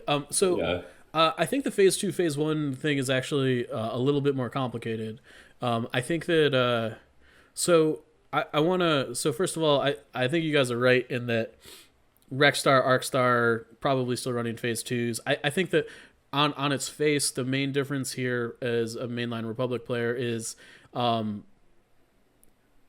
a pure clone gun line still really wants to have the 3+ saves across the board. I think that the drop to phase 1s specifically allows you to run the more expensive heroes. Like you can crack a really good 9-10 activation list that is reminiscent of like the old like Luke lists, where it was like Gunline Luke, except it's like Gunline Kenobi or Gunline Anakin, which I think is important. It has yet to be seen if those lists will be good enough. We'll see. I think I would like to draw a price point comparison here between phase 2s and phase 1s, because I actually think, to me, the combination of the discounts to specialists and discounts to heavies, when you put them together, is actually a bigger portion of this conversation. So a phase 2 trooper with a Z6 and offensive push presently is 93 points at its new price point. A phase 1 trooper with a Z6 captain and offensive push is also 93 points. This is important because they can do the exact same thing with clankers, except the phase 1 actually has an extra die so that you can continue to up the hits on it. Additionally, on the turn that you need it, you can basically say, I'm not suppressed because you have the captain. You can make it so that it's impossible to suppress them unless you panic them. Yeah. That's dope. So on that turn, they are better than a phase 2. It's also worth noting that the captain has additional utility when you're like dealing with objectives and stuff, and they're like, hey, I need to grab this VAP. or something, you can tap them and be like, well, I get 2 actions this turn, suck it, right? And so I think that it's more of a conversation there, like, clearly you lose reliable, right? That's a big deal, but reliable for an extra die offensively, That's a decent trade. you also lose a permanent courage 2 as opposed to a temporary one, but you probably don't need to pump a captain more than once or twice a game anyways, unless you're like getting held down by a mortar or something. Right. Hope you brought force push. Yeah. He goes running to the evaporator. You also get an extra body, right? It's 5 wounds versus 6. Yeah, exactly. You're more durable. Yeah. And so part of me thinks between like the fact that 5s basically just goes in every Republic list now because he triggers aggressive tactics an extra time every turn. I think that there is more reasons to take phase 1s than at these comparison points when you're talking about gaining access to training slots and stuff like that. Is it going to be a surefire thing? I don't know, but I know that an 11 die take that clinker shot with 20 aim tokens behind it is like better than a 10 die one. So it'll be interesting to see how it shakes out. In Team League, I ran a version of because we could only take 3 phase 2s. I was running a phase 1 with a captain and offensive push anyways, and I was actually really impressed with it. I think this might be a situation where you're like, okay, normally I take 5 phase 2s with offensive push. I'm going to take 3 and 2 of these captains to ensure my take that clinkers goes off the turn I need it. We'll see, but I think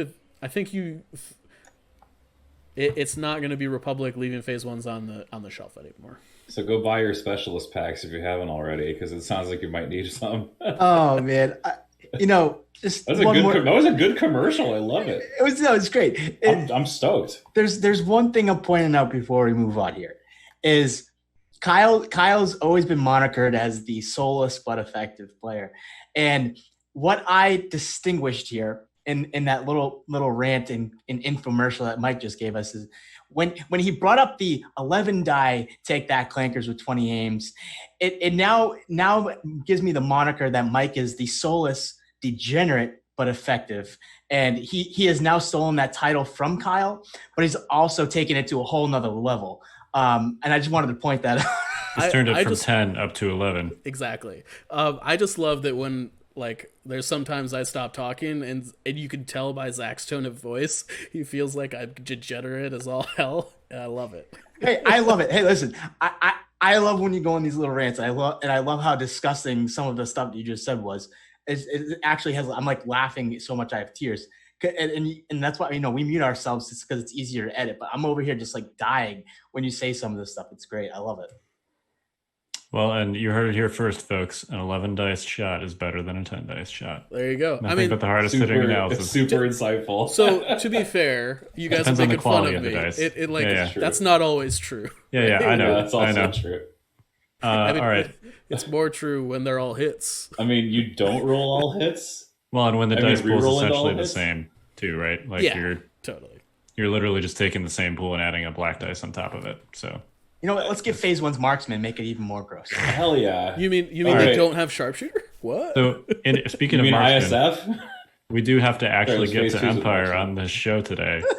So we told you this was going to be like an 8-hour ordeal to get through this RNG, and you were like, no. Ordeal. Yeah, exactly. It's an ordeal. I got to go to work tomorrow, so it's like stop yakking. So. Let's real quick. Well, maybe not real quick. Let's hit the last increase, and then there's a couple minor decreases. So R2D2 plus 10 points. Still amazing when you take 3PO. Still good if you actually bothered to run the ATRTs, you degenerates. Well, hang on. So those are important qualifiers, though, right? You just made 2 very important conditional statements there. Yes. True. When you take 3PO and or when you run ATRTs. I don't think by himself in a random, like just randomly as an extra act and like the trooper spam, I think those days are over at 45. At least for Republic. I think that you can maybe justify it for Rebels still. Yes. because they have a lot of extra like emptiness that they can fill. You know, Yeah, a bunch of other things got cut too in Rebels, so there's more room for it. yeah. But I think with how expensive everything is, like R2 is the first thing I'm cutting. Yeah. Same. I don't know. I mean, it's a weird thing to say about a unit that has an extra win condition, but R2, at least for me, and I think Mike probably kind of felt this way, is that sometimes it felt like you were taking a square piece and putting it into a round peg, and you were trying to make something that necessarily didn't fit in what you were trying to do work. And of course it worked. It's an extra win condition. I'm not saying it was like a horrible, I'm not saying that, you were twisting the knife into my arm saying I need to take R2D2. Obviously the caveat was he was 35 points, 50 with 3PO, extra win condition, all those things. But when you're talking 18 extra points for arcs, an extra 8 points for phase 2s, aggressive tactics goes up, R2 goes up 10, which effectively now makes him a 60-point unit if you're bringing him with 3PO. That's a lot of points. And I just think effectively for something that's not trying to do what the rest of the army's trying to do, you just kind of axe them. And you just, it's a hard thing because again, it's that win condition, but it's also an easy thing because your list doesn't have this random operative token in it. And it's a give and a take, right? It is. I think so. For me, this comparison is like, I'm going to make a Magic comparison that I imagine a lot of viewers can relate to. Clones play very similarly to a tribal deck in Magic, where you're like playing pirates or elves or whatever. Where when you draw a card, it synergizes with everything you're doing, and B has like a pretty like you can count on it to be a very consistent effect, and that's how clones kind of play too. And I think that with in tribal decks, sometimes you'll just play a busted card in it because it's good enough. I think that we're at the point now where R2 is no longer good enough to offset the fact that it's not part of that tribe in clones. You need the points, and R2 just does not do enough for you on his own. I think even with 3PO, he's probably not enough in a clone list, or he's not worth the 60 points at this point. Now, by that, do you mean by a clone list? Do you mean a Rex list or just a Republic list? Period. In other words, like what contexts would you now take R2 and or 3PO in for Republic? I think right now, at least competitively, we have only seen at this stage, and maybe this is gonna change eventually, lists that emphasize the clone trooper keyword and saturate as much as possible with units that are clone trooper keywords. Like even the lists that run Kenobi still rely on clone trooper to make some gains in the efficiency category. And I think that R2 is too expensive to be really doing that anymore. Like the 8-point difference is the difference between is like the phase 2 cost, right? I think there's still lists that will want him though, to be fair. I think that there are, an idea that I've kind of messed around with is a Padme field commander saber tank kind of list. And I think R2 3PO kind of fits that because well, you know what? Here's how it goes. I think Padme kind of wants R2D2 and C3PO because it boosts what Padme wants to do for the army. Like it basically, you just will feed her the tokens, right? You'll use R2 and 3PO to feed her extra tokens that she can then feed the clone army. So she's basically circumventing the clone trooper word with exemplar, and she's doing it with quick thinking, and she's doing it with calculate the odds from the droids, right? I could see a case for that. The issue is do you want to take Padme for 90 and R2D2 and 3PO for 60, essentially 150, or do you want to bring other stuff for 150? I believe that lists will make Padme work. And if Padme works, then maybe the droids work with them.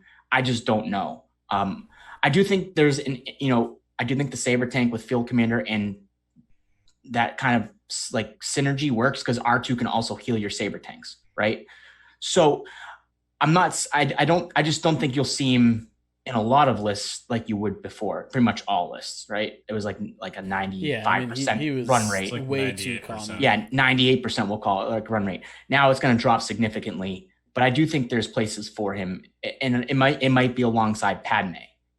Yeah, my issue with him alongside Padme specifically is it in my experience been a little bit of a non-bow in that I generally want my Padme to be taking standby tokens, and I think that that's even more the case now, and Calculate Odds does not synergize with that very well, in that that suppression token will knock the standby off if you haven't used it.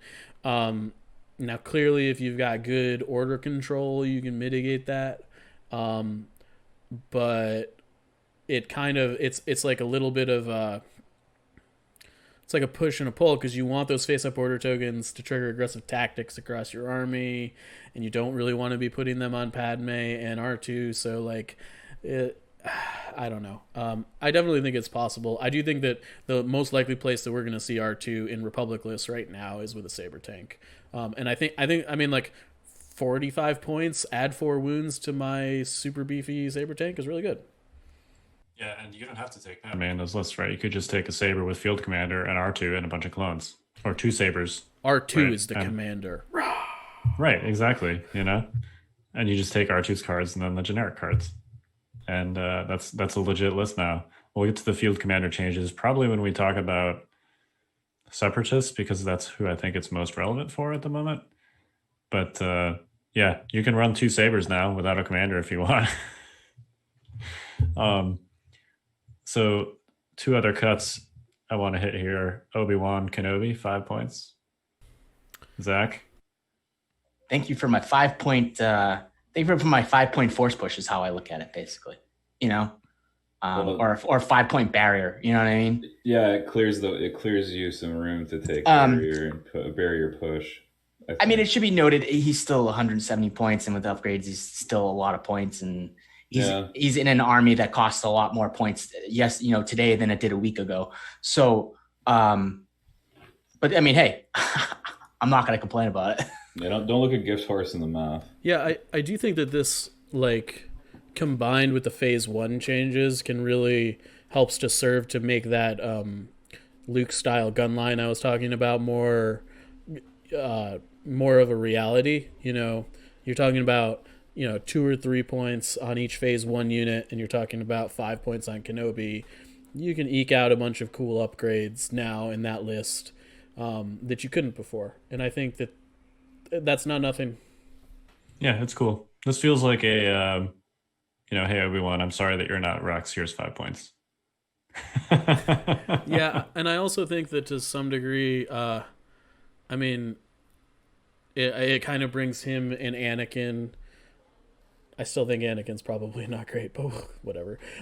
Like, price point wise, it makes it more of a, like, what's your flavor, as opposed to, like,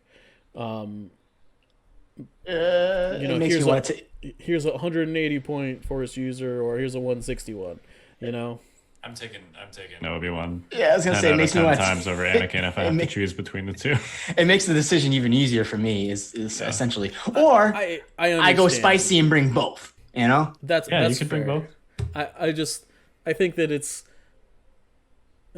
good that they're closer in points. Yep. All right, good for you, Obi-Wan. 5 points. Here you go. Not a super controversial change, I don't think. Bark Speeder, -15. Weapons also got cut. I mean, maybe. Notably, they did not make it a clone trooper. Oh, geez. Okay. All right. The most important part of the Bark cut is actually the Speeder keyword changing. And Speeder changed where you have the option of using that free compulsory move at the start or at the end of your activation. I'm not looking at it directly in front of me, but I'm pretty sure that's what the distinction was. It's at the start or at the end of your activation. So the thing about speeder and any kind of speeder, right, is that they're always moving. And essentially, for the most part, they're always moving away from your army. So the good thing about this change is that let's say your bark is in a position to kind of like move, shoot, and then kind of take like a left turn or like a right turn and get to a safer spot than it would just be zooming through to try and like double move for like a compulsory and like into a shot or something like that. I think the points drop on both the core unit, well, not the core unit, but the unit itself and the guns and the compulsory change make it a good fire support platform.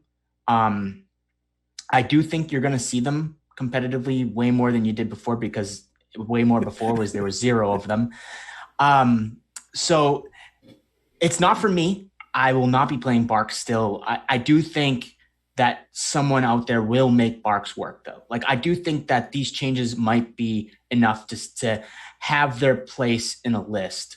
I don't know. I still think the issue is that they're a little squishy at 5 health, and they have cover, but sharpshooter can eat them up. I still think it's not doing what the army wants to do, despite those changes, if that makes any sense. I think there's players out there that can make Barks work. And I'm not saying that they couldn't make them work before, but the points and the way Speeder worked really handicapped you. Now there's more room for play here, I think. So I'm actually gonna go out on a little bit of a hot take here. I think Barks in a vacuum might actually be the best speeder bike in the game. That's fair. I whether they're gonna be good enough to overcome the cost of the faction and all of that, I think remains to be seen. It's worth noting that the Bark is a red defense die speeder with cover that costs 75 points, that throws 7 dice, that does not lose a model after it takes 3 wounds. And surges to hit. I think that there's play there. It was way too expensive before. I think it's reasonable now. I think it's reasonable to attempt to build a list that does not rely on the clone trooper keyword. Whether it's good enough to usurp lists that do, again, question mark. But I think that if speeders are good, I think that there's a place. And again, I think going back to the R2 conversation, if that sort of list exists, R2 is also going to be good there. But I think the speeder change helps, Zach, like you were saying. But I think the big thing is that like 75 points for a speeder bike unit is like the right place, it feels like ish. And this is one that has more offensive dice when it attacks, and it doesn't it doesn't ever lose its dice, which I think is a big deal. Yeah, Staps are a great speeder unit at 73. And they have 6 dice, but they're made of peanut brittle. And when they take 3 wounds, it's down to 3 dice, which is they might as well be dead at that point. Yeah, right. Exactly. Like they're hardly worth anything after one model goes down. And the thing that I find about Staps is that, like, if you shoot at them, they just, like, if you intentionally are like, I'm going to shoot that unit, like, you're gonna kill it, right? It's not like a B1 unit that has like 8 wounds because you took the extra dude, right? I don't know. I was gonna say the main difference though is that they have coordinate and they fit what the army's doing. Right. It's a question of whether these synergize with what the rest of the army is doing. I agree. I was gonna say, like, this also makes the rotary RT for clones look like trash, like, by comparison, because it doesn't really do much different. It's more dice for cheaper. It doesn't really do much different. I still think if you're taking clone ATRTs, you're doing one of two things. You're taking them naked because you're just trying to fill like a fire support platform, or you're taking a flamer because you play in like a droid like heavy meta. You're like trying to kill droids. I think Bark Speeders replace the rotary RT at 75. Yeah, I think it, like, pretty much no question. I don't think it's particularly close. Yeah. I mean, I think if armor meant more, that might not be the case, but we live in a world where, criticals are not that hard to come by, and it sort of is what it is. So, like, I don't think armor on the ATRT keyword is keeping it alive in the lists that you need it to. At least not more than the bark. You can also start a bark out of range of whatever tactical strike is going to do and then double move it in, which is nice. Sure. And still shoot. Anyway. I know you say sure because that's a whole other discussion. What's the triple bark list called? Who let the dogs out? Don't even. Oh boy! All right. Yes, that is exactly what it is called. No, it's called Rex walks the dogs is what it's Or called. you know what? I'll just start calling it the Baja Men because nobody will actually get that reference, which is who actually sings that song. So, all right. So before we hit Empire, let's real quick just kind of to round this out. How do we assess the balance of these changes? And by that I mean not like game balance. I mean the whole of these changes. How does it affect the Republic faction overall? And I just real quick, quick hit, hot take before we move on to Empire.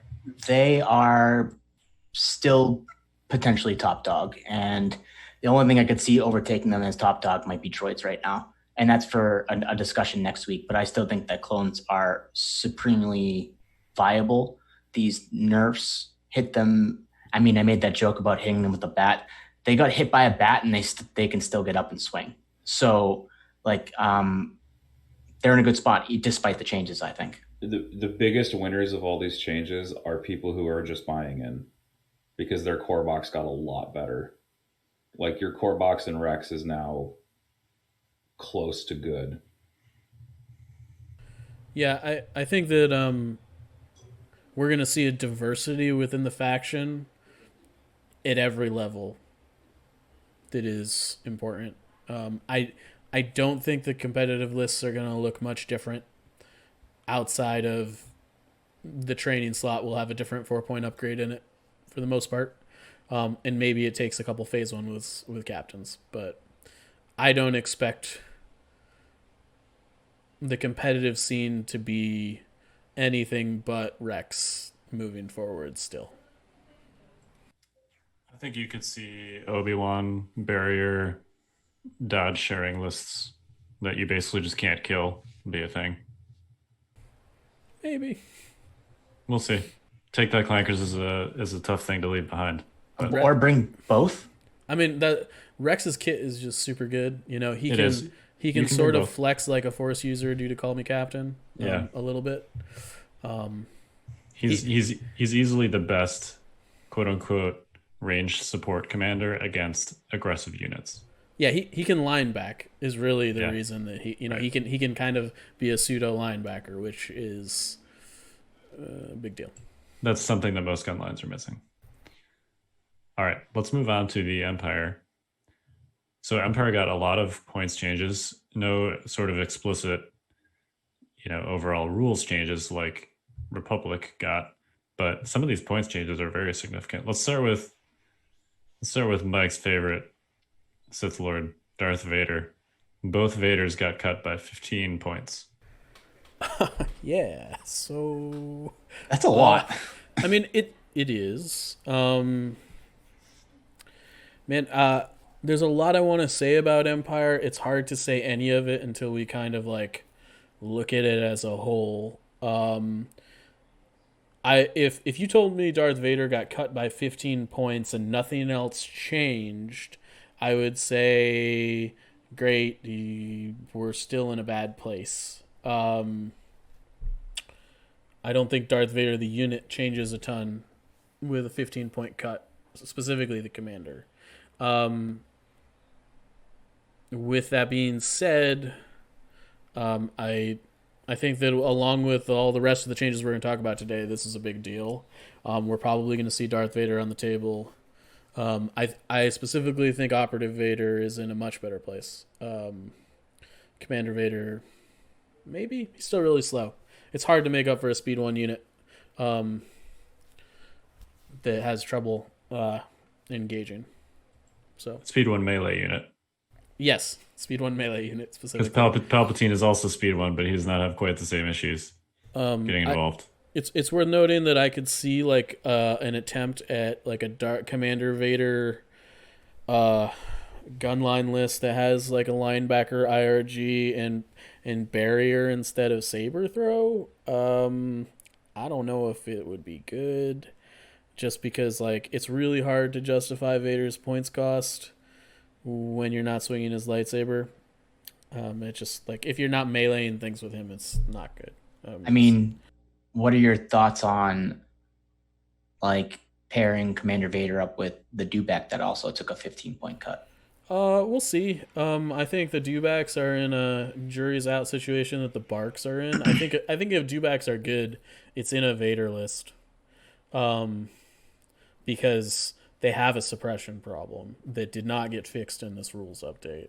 Right. You put them in an army with us where suppression doesn't matter because Darth Vader, like they can't panic. I mean, suppression matters, mind you, but they can't panic, which is a big deal. Which is why I think, which is why I brought it up here, because you were talking about Commander Vader. I could see that being a thing, potentially. Yeah, I think the issue is that I don't think it's quite enough. I think they sort of need Vader's command bubble and they need compel in order to be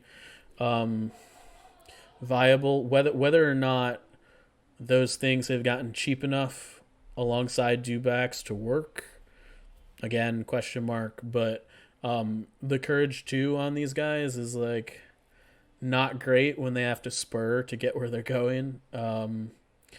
And like you hit them with a mortar and they're kind of KO'd a lot of the time.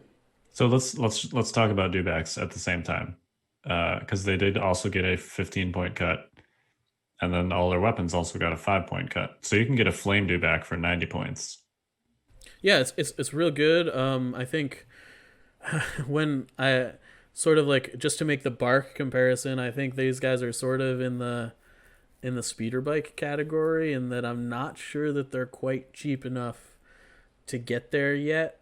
Armor 1 is pretty similar to Cover 1.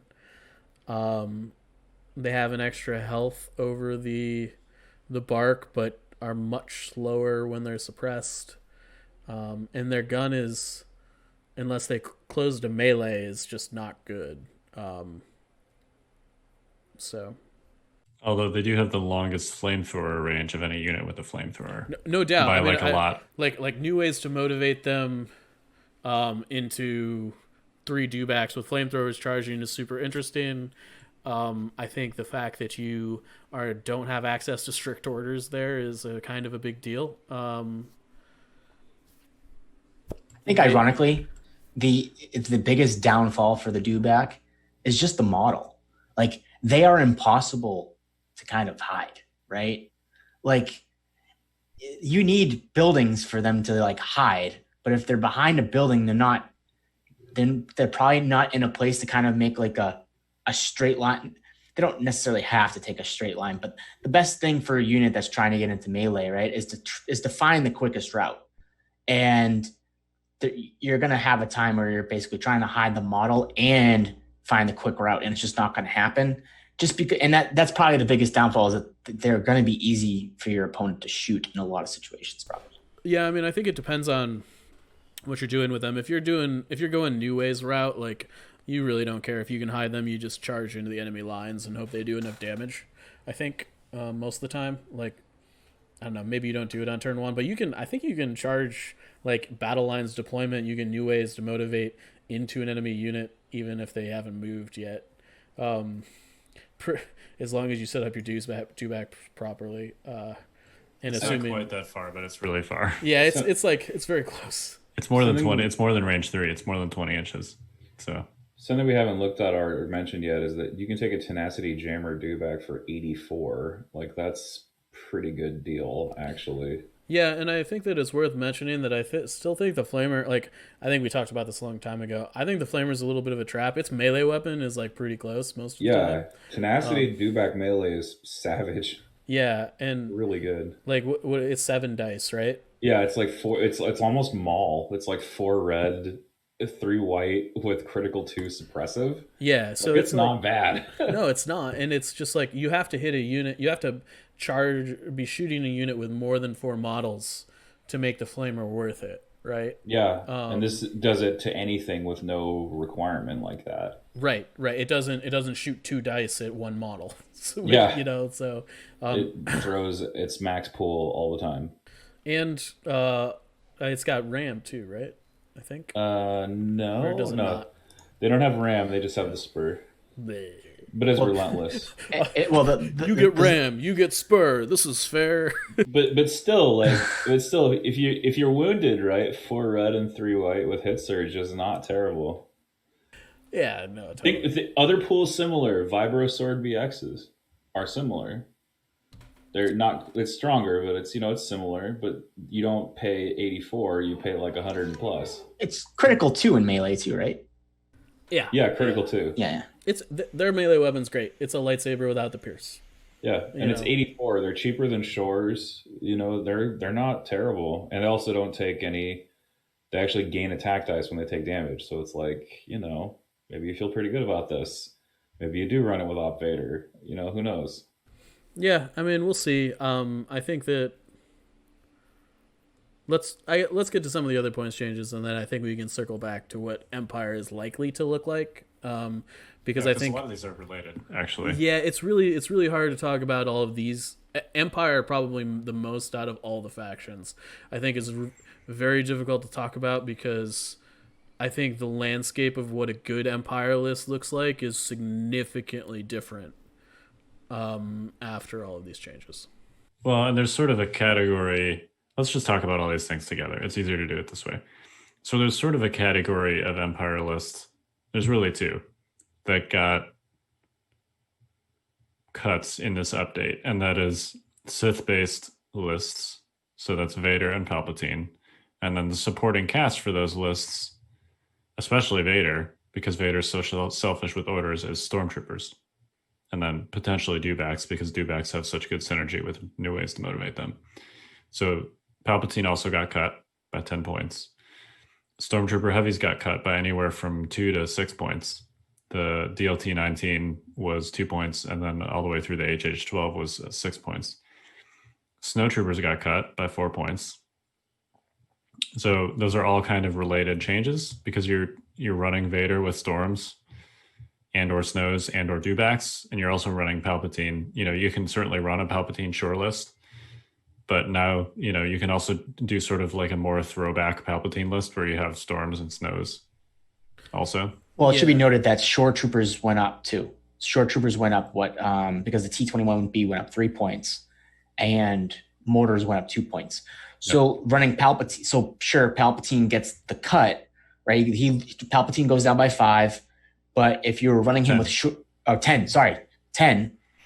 Wow, geez, I thought it was 5 this whole time. 10 is really 10 is really freaking good. I love Palpatine. That is basically free force barrier. That's just the way to look at it, I think what they did here is, right, you take the Shores and you bump them up just a little bit. You take the Storms and you lower them just a little bit, and you entice the Palpatines and the Vader list to take those Stormtroopers more than those Shores.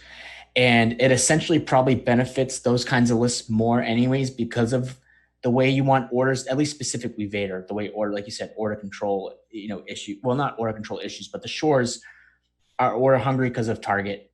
So, I mean, if you were running Palpatine with Shores, your list is going to look different today than it did last week. Let's put it that way. I mean, you're basically putting in barrier and you're going to figure out your core from there,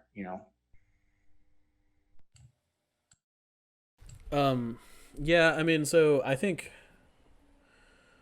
we're going to see a lot less Shores, a lot more Stormtroopers, a lot more Snowtroopers, like you were saying. I think that really informs a lot of the Imperial meta, and I also want to address vehicles, because I actually think that they got a significant drop in the ATST and the tank. And I'm going to talk about the tank in a minute because it's got some very radical changes that change a lot of things, that make it more of a wombo combo unit than a like, so, anchor. But I think I think the shore mortar changes I'm not a fan of. I don't think Empire was really, the Empire lists that were running shores and mortars were very good anymore. It's questionable on whether the standby changes change that, but I don't know. I'm not sold on that change, but I think the drop to storms further reinforces removing them from any situation that you are not actively abusing target. If I don't think that entire Legion is enough to promote taking shores over storms for the most part. I think you really need to be in a situation where you're handing out a ton of orders, probably with some Gideon-esque thing with coordinate to trigger aggressive tactics in a Veer's Krennic list to make shores what they were. And I'm not sure that list will exist anymore, due to the fact that it has a problem with linebacker units generally, and dies to things that have force choke. So, which is a meta thing that once we wrap this whole kit and caboodle up, we can talk about. So that's to say that I think stormtroopers are what they should be, and that is in every Empire list ever. Which is when somebody puts an Empire list across from the table from you, it should have stormtroopers in it. I don't care. Like, I don't know. Like, if you're doing like a themed Scarif thing, like, do your thing. But an Empire without stormtroopers is no Empire at all. I mean, in another like vein of what you're bringing up with these stormtroopers and on these drops, I do think that there's one thing that's being that would go unsaid, basically, because we're talking about them in like a vacuum, and we're talking about points and synergies with the army, but we're gonna see the meta shift, and Stormtrooper DLT might see kind of like a resurgence potentially, because we might see a lot of armor going forward. I mean, you mentioned the tank and the ATST getting drops. We'll talk next week about the air speeder and land speeder. Well, the land speeder blocks it with cover, I guess, and the air speeder can too. But I still think there's a place for impact going forward, especially where they took a price cut a little bit. I mean, the Stormtrooper DLT is not what it was 2 years ago, mind you. But I do think today it's more viable than it was a week ago. Let's put it that way. Yeah, and I also think that when we're talking about core units that are just like fundamentally doing things and they're not like, clones and shores are very similar in that they're super order hungry. They want to be triggering aggressive tactics, and like they're the focus of your army. Storms can do things without being the focus of your army, and they're only 66 points now. You can take 6 of them, and they're 380-ish. They're sub 400. And that builds you a pretty big core. You don't have to take 6 of them, clearly, but I think that they've kind of crossed the threshold from being too expensive to being just efficient enough that they are a good take. Do we want to talk about the vehicles here? Yeah, so both the ATST and the tank got minus 10 points. So the ATST is now 160 points base. Yes, which is great. I think the ATST is probably it's more viable just because you can take a bunch of stuff around it now too. Like the stormtroopers being cheaper also helps support the ATST in that you can have more pieces surrounding it that do things. And then that's good for the game, because it is totally, because what happens is you go from being able to ignore the armor piece, like an ATST or a tank or an AAT and stuff like that. We're getting to a point where you actually cannot ignore armor pieces because there's so much insulating those armor pieces that if you try to kill all of those things insulating you, that armor piece is going to eat you up before you can kill all of the things around it, right? Like the thing about the ATST previously was that the things insulating it were kind of watered down, right? Because of how the points worked out and how the army was functioning. It was kind of a watered down product, right? Whereas now it's gained more weight. So like if sure, you want to shoot all of, the stormtroopers in that list, that's fine. You're not going to kill them all now because there's more things in that list as there was beforehand. And that ATSD just got a free hammers pilot, if I'm going to keep on using that analogy, right? It just got a free hammers pilot and it's going to punch you in the face for 6 rounds. And you probably cannot like outweight the ATSD anymore, for an example. And I think that's the case for most armor pieces going forward right now. Again, we're trying to focus on just the 2 factions, but like the armor pieces going forward, I'm not saying we're going to go to a heavy armor skew, but when you do see armor, you probably can't go at it with the same strategy you did before. Yeah, I also think that before we move on to the Occupier, because that's a different story entirely, the ATSD, just like, you can take Veer's 5 storms with heavies and Medit and like a couple Astros and 3 strike teams and a fully loaded ATST. Like it's totally doable now, which I think is super reasonable. Moving to the Occupier though. so this is kind of a change to open transport, where you can now shoot out of the back of an open transport vehicle. This is important for a variety of reasons. Clearly, the Rebels have an open transport too, but the Occupier can carry a whole unit, and what that means is I think that there are 2 supremely good candidates for putting in your Occupier. The first is the E-Web, which doesn't see a ton of play, but parking your E-Web in the Occupier and having like 2, 6 dice guns coming out of it is pretty good. The other version of it that I think may actually see a ton of play is the Palpmobile. Like turn 1, give into your anger, like double move the tank and just shred your opponent's list from inside the tank. I don't know. What thoughts? So I think that you cannot shoot if it double moves. Correct me if I'm wrong. Yeah, hold on. Let me bring it up. I don't know. I'd have to look at it. There's a lot of changes.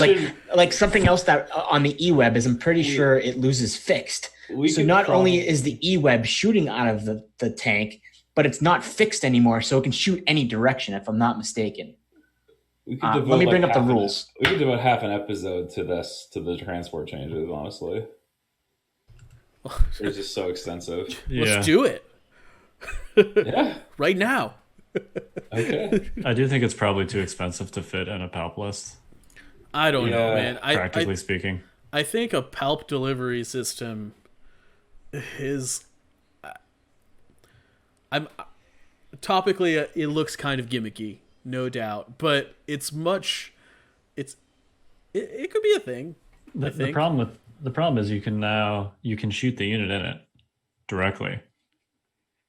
Now you're not getting 2 for 1 anymore. So the previous rule was if you shoot an open transport and you cause a wound to that open transport, the unit inside automatically takes a wound, which was like devastating for Palpatine because he's a unit with a low wound count but a high save whose wounds are individually extremely valuable. So anytime you're just taking like a free straight no save wound, that's terrible. So this is still better, but like you can still shoot Palpatine directly. Like if you can see the tank, you can shoot Palpatine. So he's not as easy to hide. It's a little bit faster, I guess. you can do some super early and now you will die, but like just as someone that actually has played a fair amount of Palpatine, like rushing to the and now you will die has, like, even if you can do that, it's not great for Palpatine to just be like out in front of everything by himself. To be clear, if this is good, it's not good in how Kyle Dornbos likes to play Emperor Palpatine, right? Like this is good for how the aggro players, right? Like this is good for people that just want to drop the hammer on their opponent and go to town. And it might not be good. It might be total trash. Who knows? But it's something that you could do that you couldn't do before, and I don't know. It's wild. It's wild. It's like cinematic, Palp just it like is. in the back of a tank, just like lightning the enemy army into oblivion, So Plus, I want to see a conversion where someone actually takes a clear plastic bubble and puts it on top of the occupier and then puts Palpatine inside it. that makes it more shootable, Kyle, because there's no. Oh no! Oh god! Here we go again. Anyways, You're illegally modifying the height of your occupier. Well, No, it also gives it stop cover it. from way more stuff because it's going to increase its height by like twice. I was gonna say they should modify the bed of the occupier to be like a dance floor.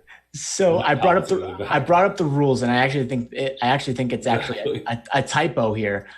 To go back to it, I just realized it's a typo. But it says during the unit's activation, if the vehicle that is transporting that unit has performed more than one standard move or reverse during the current round, the unit must spend its entire activation to perform the action. So it says the action.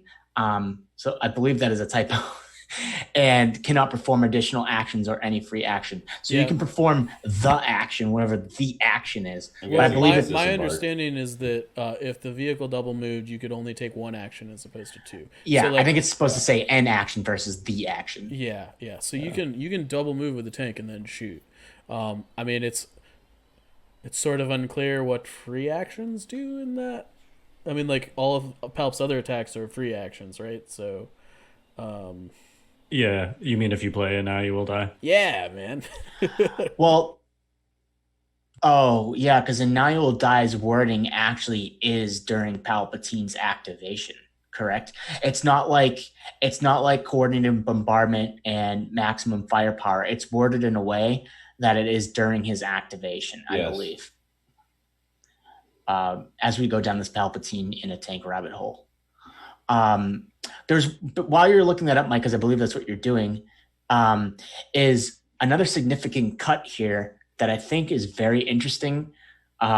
Is Boba Fett down to 125? Because I strongly Still trash. So hold on. All right. Wow. I wasn't expecting that. So we're going down a rabbit hole here. I strongly believe that we're heading towards a force user meta or a meta that has a very good linebacker melee unit. And you know what Boba Fett can do to those units? Yeah, make them freeze in their tracks with a wood He can cord. stop them right in their tracks. Oh, And that is a tool. That is a tool that is good for the Empire.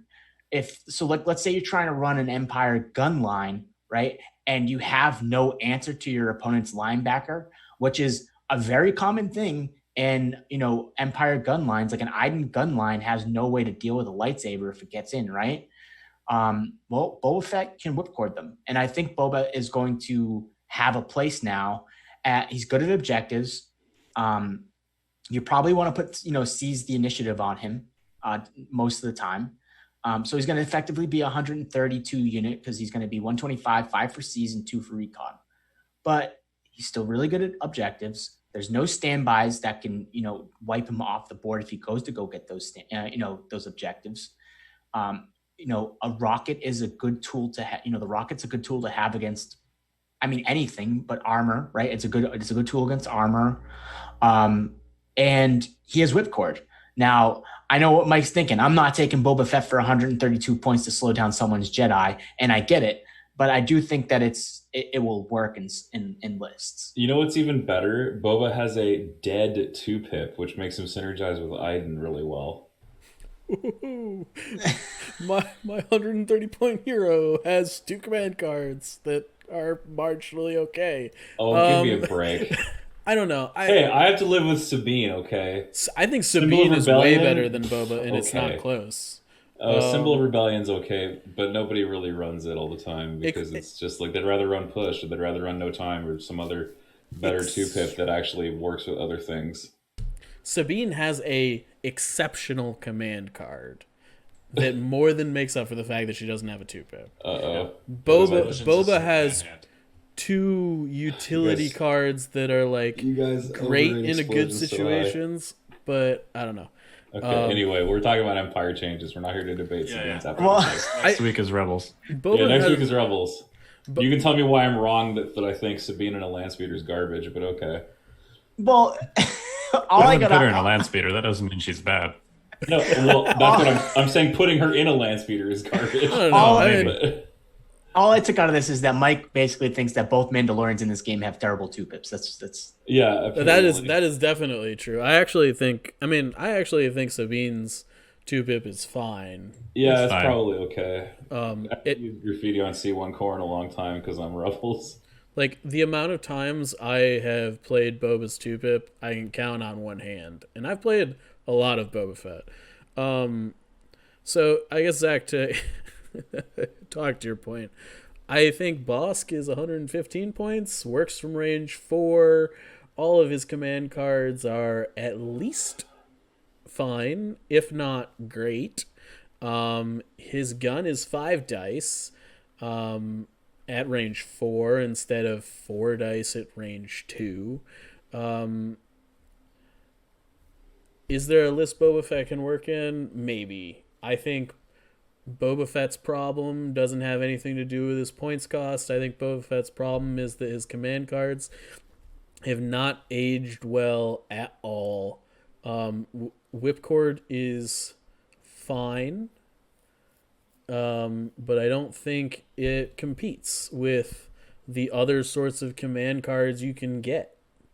And I think when you're talking about heroes in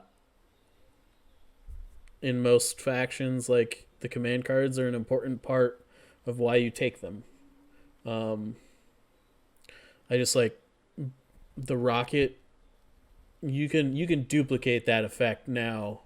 Like it used to be a effect that was like, oh, I can like get a range 4 pierce attack with blast. Like, okay, great. Like, it's pretty easy to simulate that effect now that we have a ton of units in the game that do a bunch of things. It's not like it's a big pool. Like, I don't know. It's because Boba has Sharpshooter 2 anyway. Well, I mean, the card definitely doesn't need blast, but I mean, like, if Boba didn't have Sharpshooter, he'd just be even worse, right? Right. Well, Sharpshooter 2 is like the thing. I think it's the Sharpshooter 2, the mobility, the Courage 3. You're paying for all those things. Yeah, I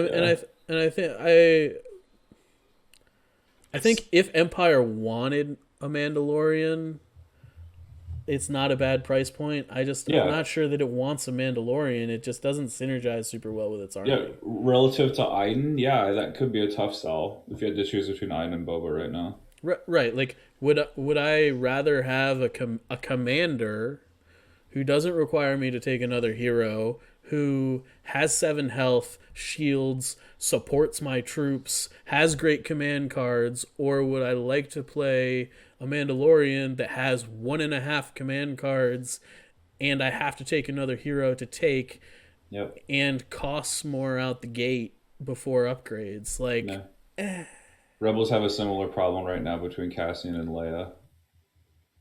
Yeah, but it's similar. It's a similar dichotomy where it's like there's a new wave hero who is in the same role, sort of, who does more at a similar price point.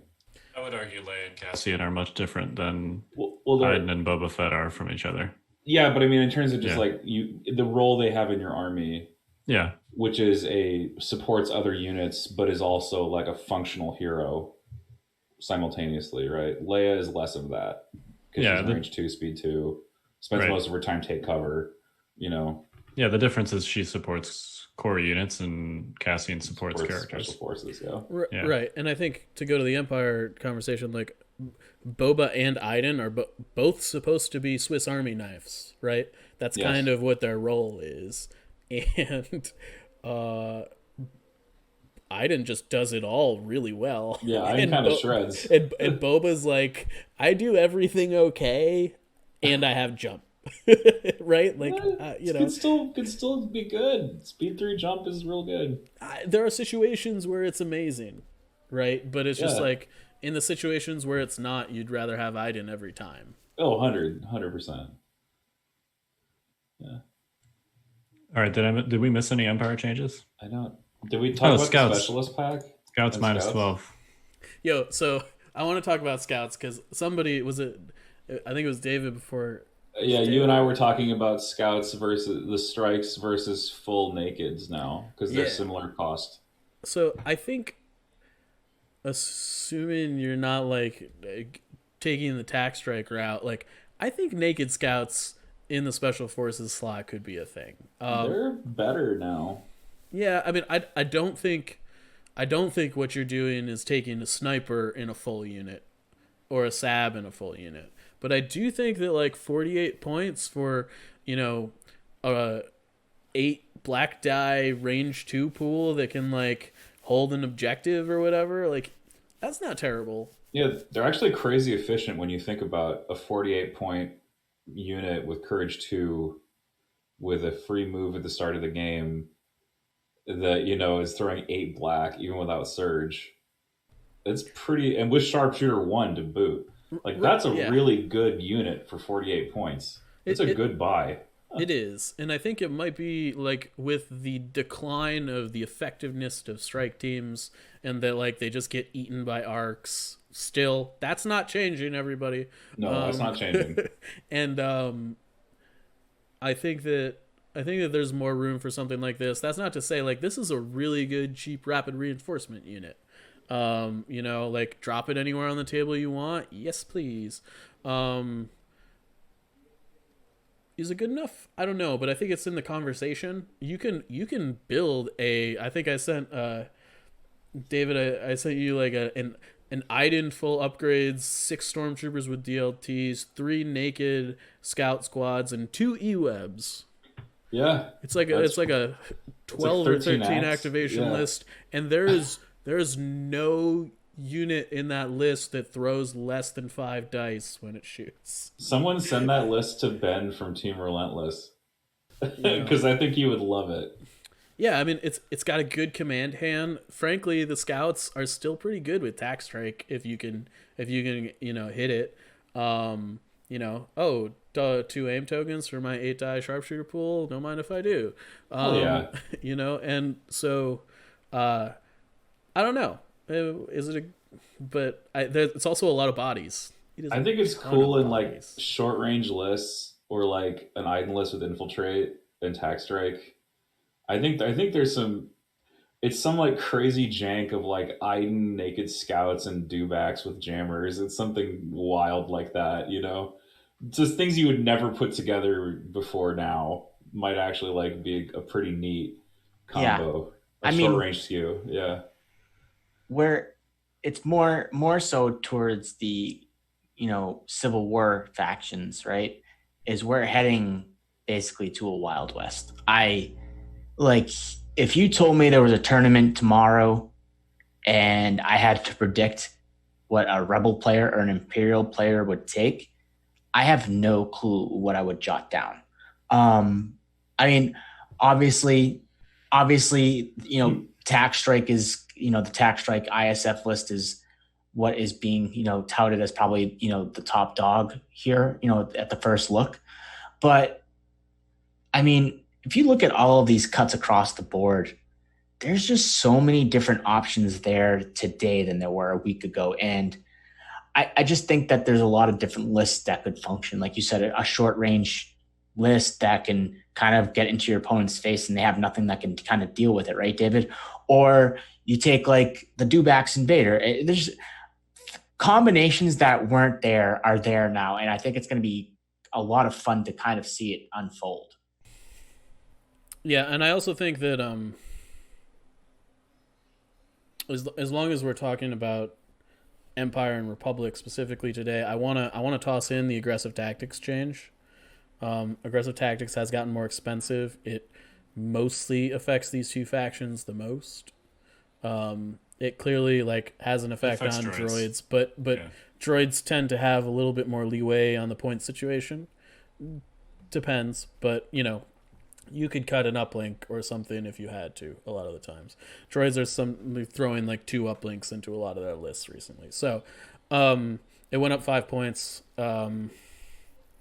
That's kind of a big deal to the clone lists that are triggering the surge tokens and the Empire lists that are trying to. I think it hurts Empire more than it hurts clones. Just because the shores are also getting a little bit worse because they're getting more expensive. This makes them more expensive. You also can't share the surge tokens. Probably still worth it in a list that's trying to abuse it, but I think it overall makes those lists a little worse. It hurts. It's funny. We talked about Kenobi, right? And I'm going to focus on because that's what I play, right? It's hard to find a way to put aggressive tactics in a Kenobi list now.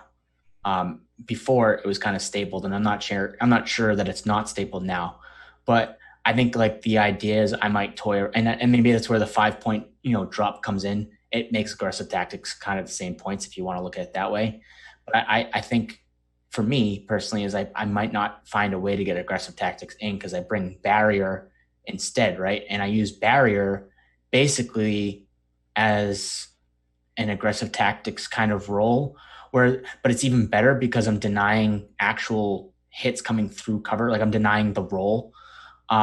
So I think in like the Rex lists or like, the Rex and the Arcstar list, you'll find a way to get aggressive tactics in. But when you're starting to play Anakin and Obi-Wan and Padme and Saber tanks, I think aggressive tactics becomes a luxury upgrade that you have to kind of mull over. I know that 5 points doesn't seem like a lot, but it is when everything else around you is going up too. And, the units that will struggle to get them in are the higher priced units, right? Like the thing about a Padme Anakin kind of list is that you have reliable exemplar caked in if you need it. So you have aggressive tactics light, right? It's an interesting thing. I don't think you'll see, it was probably the most used command card upgrade other than strict orders. And I feel like that will definitely lower. I don't think it's going to go away, but it's definitely going to drop significantly, I think. Yeah. Do you guys remember when we used to play improvised orders? Oh, I do. Yeah, that was considered like a indispensable card. Yeah, that was meta, I love that card. Oh my God. But I feel like card. I feel like there's been, this is a total tangent, and maybe we can hit neutral upgrades in a third episode. But there's been a proliferation of order control, if that makes sense. Yeah, I think coordinate and entourage and yeah. And it's just uplink. I feel like improvised orders was totally indispensable when you had like a Luke Leia list or Veer's Boba list, and you didn't have any way to get your other character orders on certain turns. Yeah, I'm thinking coordinated fire versus Boba Fett and having improv on Veers to make sure Boba stayed in the bag longer. Right. Yeah, or max firepower, or right, Veers Bosk. Yeah. But now that there's so many tools to get order control to your focus pieces, like directly, it's even at 5 points. I'm not sure. Yeah, totally. I just I'm like Zach's talking about aggressive tactics, and I'm like, we lived in a much different world a couple of years ago. It's also like easier to balance your order pool when you don't like spam one unit now. Yeah, I'm running a lot of Rebel lists where it's like, oh, I have I don't have to run 2 and 2 in commander ops because I can change one of my commanders to an op, and then I have a lot more flexibility because I have 3 of each type. 3 tokens. Yeah. Yeah, so my order pool is a lot more balanced. It'll still ding you occasionally, but it's usually not so harsh that you can't just like adjust. Maybe because maybe when I run medics, maybe I want improv again because I want to delay my medic. Hard to say. But anyway, I think there's that if you're not playing CIS or you're not playing uplink fives or something like that. Mm-hmm. Yep. All right. So overall, hot take Empire, 30 seconds each. Go. All right, I guess I'll go first. Still in a really bad spot, I think. I think the issue for Empire is that they are still going to want to gunline, and other factions can gunline better than them, and it's going to find them in a sticky situation. I think if you're running an Empire list that doesn't find a way to have a leg up on like a Republic or a droid list, they're in trouble. But I mean, I could be wrong. I mean, they're definitely better today than they were a week ago. Let's put it that way. I don't know if it's enough. I'm curious to see what people do with their units that got price reductions. I think there's room to play there. I'm also really excited to see Stormtroopers again because we've been missing them. It's been short troopers since they dropped, and it'd be nice to see Storms actually do some work again. So I think Iden is still queen of the castle, and I think Palpatine is still king of the castle. I think before this points update, it was just Iden, and now it's Iden Palp probably. I think that if the Vader Dewback thing works out, there could be a combo wombo thing there. I think vehicles might be able to make some play, but I think overall we're going to see a lot of Iden, we're going to see a lot of Palp, and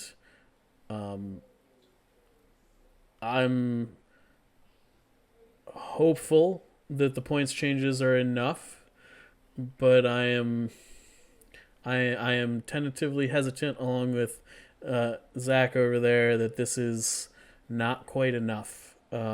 We'll see. I don't think it's a pack your bags situation. They're definitely better than they were a week ago, but I do think that it's just like, if you're a gunline and you don't share tokens, I don't know what to tell you, man. You just don't do it as well as other things. Sorry, go ahead and give your take because I was going to talk about something else. Sorry. Yeah, so there's a stat worth mentioning here because we're talking about, Empire versus Republic and just the Empire faction as a whole. For Invader League Season 5, which is like 1,000 games of data, so a lot of data, Empire pulled almost perfectly even in cross-faction matchups with Rebels and with droids, which is what you want, right? You want a 50-50 split. But the reason they did so dismal overall is because they got crushed by Republic, like 68% loss rate or something against Republic, which is outrageous. Yeah. And with these cuts combined with the Republic nerfs, I think it's possible it's enough. I think the fact that their nemesis specifically is Republic, and Republic is the one getting the most nerfs, is important. Like, I would not say that Empire is bad insofar as before these changes, they were pulling even with 2 of the other 3 factions. They were just absolutely getting crushed against Republic.